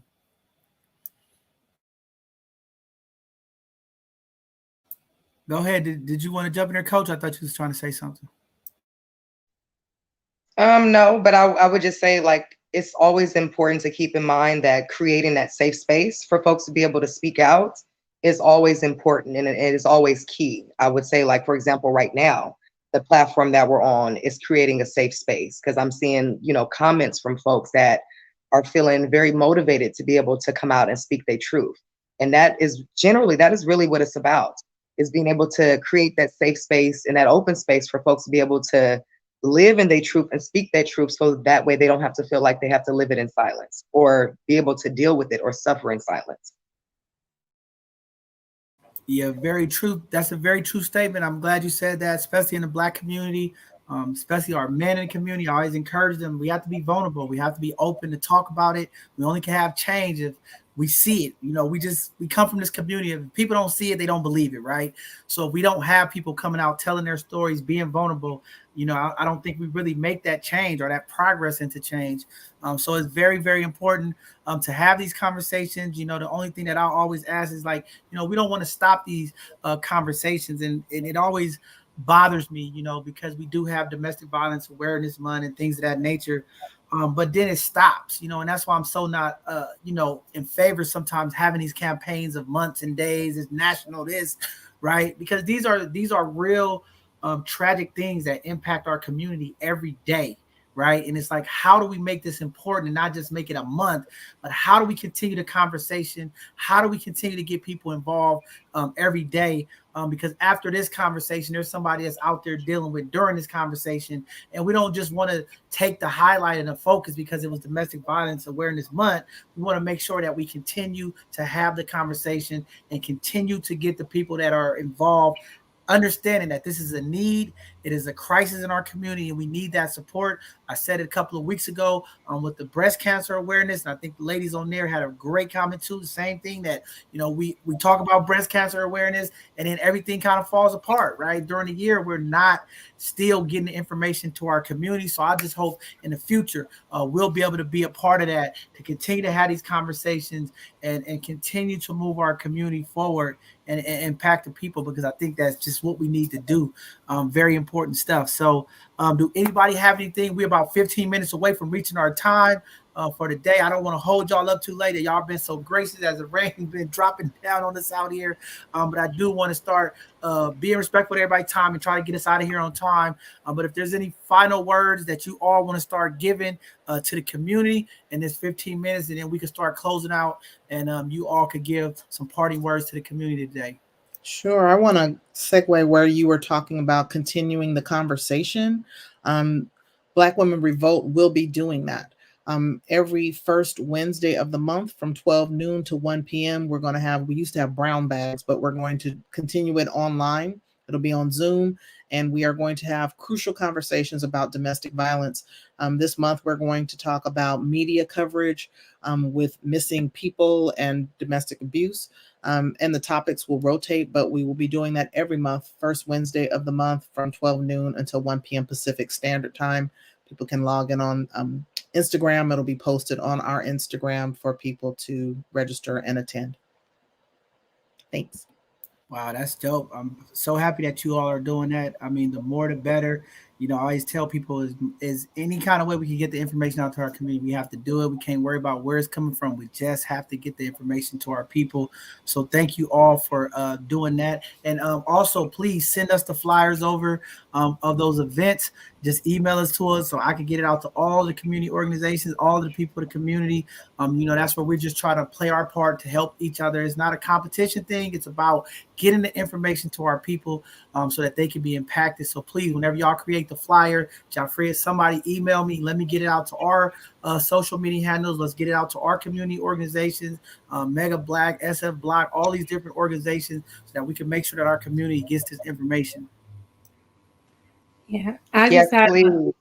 Oh, sorry. I just wanted to say on behalf of FFDC, because we do follow you beautiful queens on social media, is that any type of support that we can give revolving around continuing these conversations, revolving around being able to educate our youth at such a young age on what this is, the warning signs, how to build healthy relationships, we are down 1,000% to support. So please, anything you all need from us, please reach out. We are here for you all. Thank you so much. And vice versa, Coach. Like, I cannot wait to bring my daughter down to your program. And that's really what it is, as I spoke about earlier, creating that synergy, right, in those community pathways. So absolutely, because, right, my daughter might say something to you that she may not say to me. And so it really is about creating those relationships. And so as I leave, first of all, thank you so much just for inviting us to this show. I've had such an incredible time, and just being able to be in the great company, right, of people who are doing amazing things. It just does something for my spirit, and it activates me to continue this work, knowing that we have allies and supporters in one another. So I know my sister is not a fan of rap music, and I'm not a huge fan either, but sometimes you get a bop and sometimes you might get a line. So like Too Short say, get in where you fit in. And so that is really the motto in terms of what we're doing. You know what I mean? Like, you don't have to be an expert in DV. You don't have to be an expert in any place. You just got to get in where you fit in. If you see an opportunity, seize that opportunity. Don't be shy about that opportunity, and really understand. Somebody wrote on there, and that just blessed me. She said, somebody saved her life because a stranger called the police, right? So you never know how your phone call can save a life on that day. So it is so true. And our tagline as I end is, we are who we've been waiting for, right? And that's all of us. So thank you again for having us on your show. That's deep, powerful. We all we got. I believe in mentorship is very, very important. And I think you hit it right on the mark. And this is what I tell some of these parents. When we was doing our mentor, there's things parents would call it like, John, my son ain't never told me this, but that's why we have to have this village approach. Because there's something that they'll say to me that they're not going to say to you. There's something that they ain't going to say nothing to me, but they'll say it to you. And that's why we just have to be an open ear. And, and that's why I always tell the parents when they come to my program, like, look, I'm going to tell you, because at the end of the day, that's just what I, as a parent, like, I still want to know, right? But I really coach my parents on, like, when I tell you this, you have to be willing to not go off in an anger manner, like, because if I lose it with this kid, we not gonna know each other, right? So let me help you, and when you have that conversation, or let's work together so that, because sometimes parents hear something and then they go off, and then that kid like, man, I ain't telling him nothing, no more, right? So, but I'm always gonna be that parent that's gonna let the kids know what's going on. But I always try to coach my parents up before, like, hey, look, if there's something that your kid bring up to me about you, dad, or whatever, family, I'm gonna bring it to you, but you gotta promise me that you're gonna we can have that conversation so that we can move it in a way that we continue to keep that open line of communication. And sometimes our adults in the community, they don't want to be checked. We got a lot of problems with the adults in the community. I'll say it again, 90% of problems we dealing with our community because of the elders of the community. It's not our young people. I see too many adults leading our community and our young people the wrong way, and we got to be to blame, and we got to take our accountability as the adults, because a lot of the behavior that I see happening stems from the adults of our community. But Jafria, Pam, or anybody want to say anything before we start closing out? Yeah, I want to say that thank you. I want to just thank you, John, for having us here during Domestic Violence Month. I want to thank Brittany for making sure that we filled out the forms right to come here today and speak. And I want us to really reevaluate healthy relationships, healthy, like how we speak to one another. I want us to be, I do a lot of work in addiction, in policy work on addiction, because addiction becomes a huge problem that leads to domestic violence in our community. Many of our men are very loving and suffer from abuse. Many mothers are very loving, but suffer from the disease of addiction. And so we have to be in this space. We have to start taking a more active role on what we need as a community. I said to my sister and Pam is that, God put it on my heart to raise $1 million in fundraising, because the linkages that need to happen, like I'm in City Hall and I'm seeing money flow. Like my supervisor is vice chair of the budget. We passed a $13 billion budget in San Francisco. And when we was up to 3 a.m. with that budget, it wasn't no Black organizations there at nighttime, fighting to the very end. It's really we have to be in these spaces, and we have to lean into areas that we're unfamiliar with and find people to help train us. And so that is my goal. I will be fighting for Black women and children to the day I die. And doing this work. And so I just really want us to know is that we have to quit looking for others to do for us. That's why we got so many churches, but each one of them churches pay for their own space to say their own message. And we really the Black community has been distorted, not because we wanted it to, but by design. A lot of this stuff is by design. And I can go deeper on racial equity work that I do as well as my sister do about systems set up to have this discord. We've had the greatest discord ever in our community.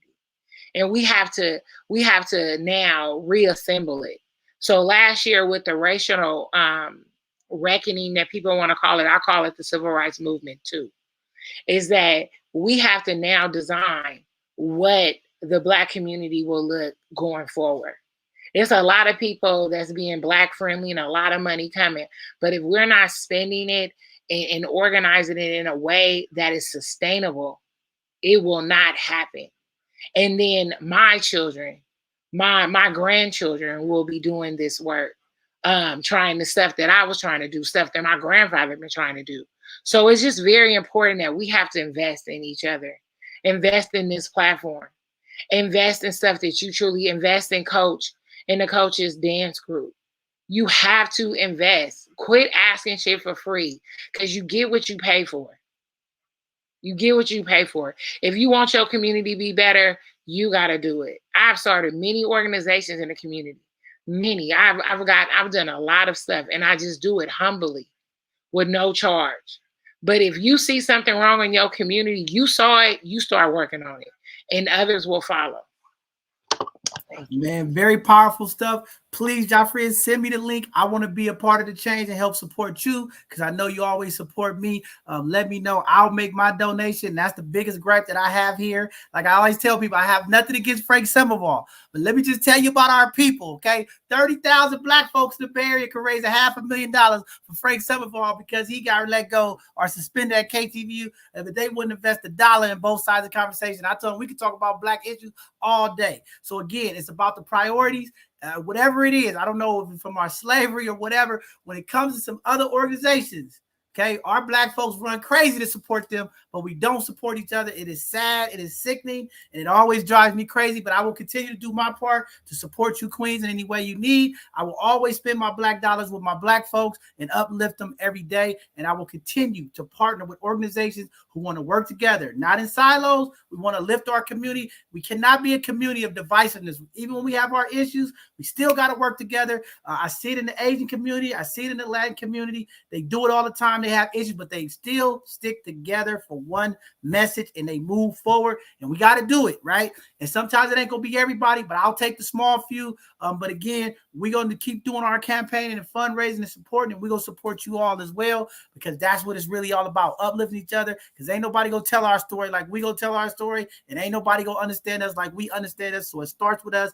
Thank you, Joffrey, for saying that. We have to be the change. We are we got in this time that we in. Black America, we are in a crisis. We cannot sit around holding on funding. Our larger organization, these gatekeepers of our community, holding on funding for a rainy day. The rainy day is now. Our people is in need. We got too many people trying to build up reserves and not pushing the funding in the community to help impact our community. So thank you for saying that. Very powerful stuff. Send me the link, whatever, and I'll make sure that both sides of the conversation support your fundraising efforts. Ms. Pam, did you want to say anything before we have to go? I just wanted to say that we are extremely excited about the work and getting out into community and working with community and talking, because we have been silent for too long. And I'm looking forward to working with everybody. Very, very true. Very powerful stuff. And we're always open here. And Joffrey, we got a relationship conversation coming up in November. Maybe we should have that pre-conversation about relationships before we had that. That's something I'm going to have to think about. Maybe we should talk about how to have these relationships so they can be sustainable for our community. And also, before I pass it to Coach Leela, I want to say thank you for Shireen trying to log in, but they lost power down there. I was waiting for her to tell her story. She's a Latin sister, and I wanted to get that Latin some of those questions that we talked about the Latin community, but we'll get her on again. It's just unfortunate we having this rainfall and this storm happening here. A lot of people are being impacted, but she's a very powerful sister. Her testimony of going through domestic violence and some of the things that she's doing to help impact the Latin community is very, very powerful because, again, we believe here these issues impact the Black and brown community like no other. So we'll get her on again and have that conversation, but very important stuff. Coach Leela, did you want to leave any parting words to the community before we end out today's show? Yes, I definitely want to thank you all for allowing me to share my story, to be on a platform with such amazing, dynamic folks. I do want to say this is my final words, that the work that we do in this community could not be done or would not be as efficient as if we didn't come together like the village that we're supposed to be.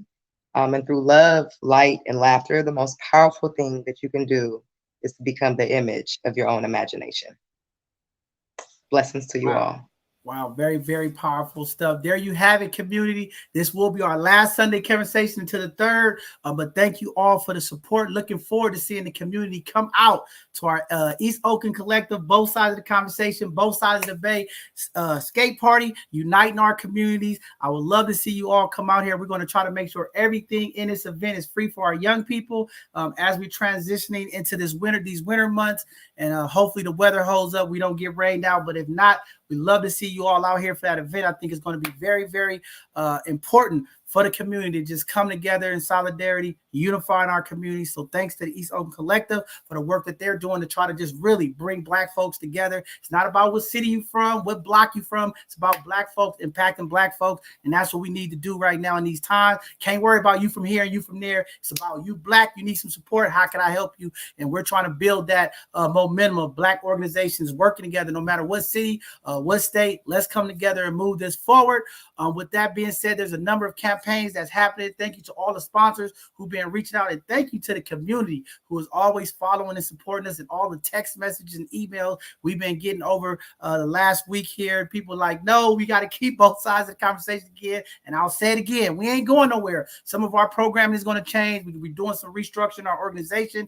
We try to keep this platform free, especially to our community. We're going to continue to push for that. But we got a number of conversations coming up this week and next week with folks who want to support what we do here and how we get the information out to the community, because these conversations is very, very important and impactful to our community. And we're going to continue to work with different folks to continue to have these education presentations and have these conversations that can help move our community forward. But this Tuesday, we will have another segment of our hidden gems. We have some phenomenal gems coming on this Tuesday. It seems like every week is just getting more and more powerful at the end of the year as these Dreamkeeper Initiative folks are coming on, talking about the amazing things that they're doing as grantees. I am looking forward to them. But again, community, get behind us and support us as this weather is like this. As you all see, these outdoor events are going away, and we want to bring more programming here to both sides of the conversation during these winter months so that our families, our youth, our seniors can have different conversations and different programming that they can tune in from us, by us. So I'm looking forward to seeing how it all plays out, what happened, and what happens moving forward. But we'll keep you all posted and let you all know. But again, we're not going anywhere. You'll still see me in the community, feeding the people, blessing the people, working with our young people that's locked up, and trying to do my part to uplift and support all of our Black and brown businesses, especially phenomenal women like the ones we have on here today. Thank you all for tuning in. We will see you this Tuesday for another segment of our Hidden Gems, where we will continue to highlight our Black and brown businesses, as well as uplift those community leaders that are doing positive things to impact our community. With that being said, I'm going to celebrate my daughter and all those powerful young women who are going to be LVNs and going to take care of our elders of the community. I'm going to watch them walk across the stage in this rain. I don't care how wet I get. I'm going to be out there screaming like a proud dad. And I know all you are proud of the success that our young people have been enduring during this pandemic. And that's why I think this is so important for them. They work remotely. They had a lot of restrictions because of COVID, and they still pushed through. So I am proud of those young people. And Jafria, I'm proud of you and the work that you're doing with your daughter. You are building a phenomenal queen. And I know she's going to come back and impact our communities. And that's what it's about. Great leadership starts in the home as well as in the community. So thank you all for tuning in for this domestic violence conversation. The national domestic violence number is up there on the screen. Please reach out to your loved ones. If you see something, you hear something, don't be afraid. Let's get them support. And these phenomenal folks here, Black Women Revolt, reach out to them. If you're in the city, you need some support, reach out to them. They can help you. There's resources out there. A lot of times people say there's no resources. Here's some more resources. Reach out to Black Women Revolt. Let's take our community back. Brothers, let's do our part. Let's get the mental health. Let's do what we have to do to make our queens feel safe in the community. We don't need violence to have a communication or have a conversation. And we'll continue to do our part here at both sides of the conversation, because we believe through communication,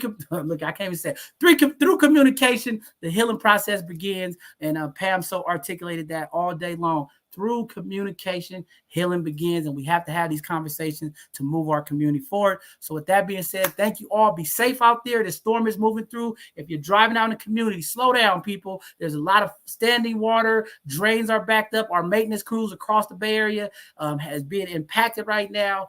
because we had so many years of dry weather and now it's here. Be patient. Call 311. Please don't dial back up to 911 for flooding and different issues. If you have power outage, be safe, but check on your loved ones as this storm is coming through, hitting us hard. We love y'all. We'll see you this Tuesday. Have a good evening, everybody.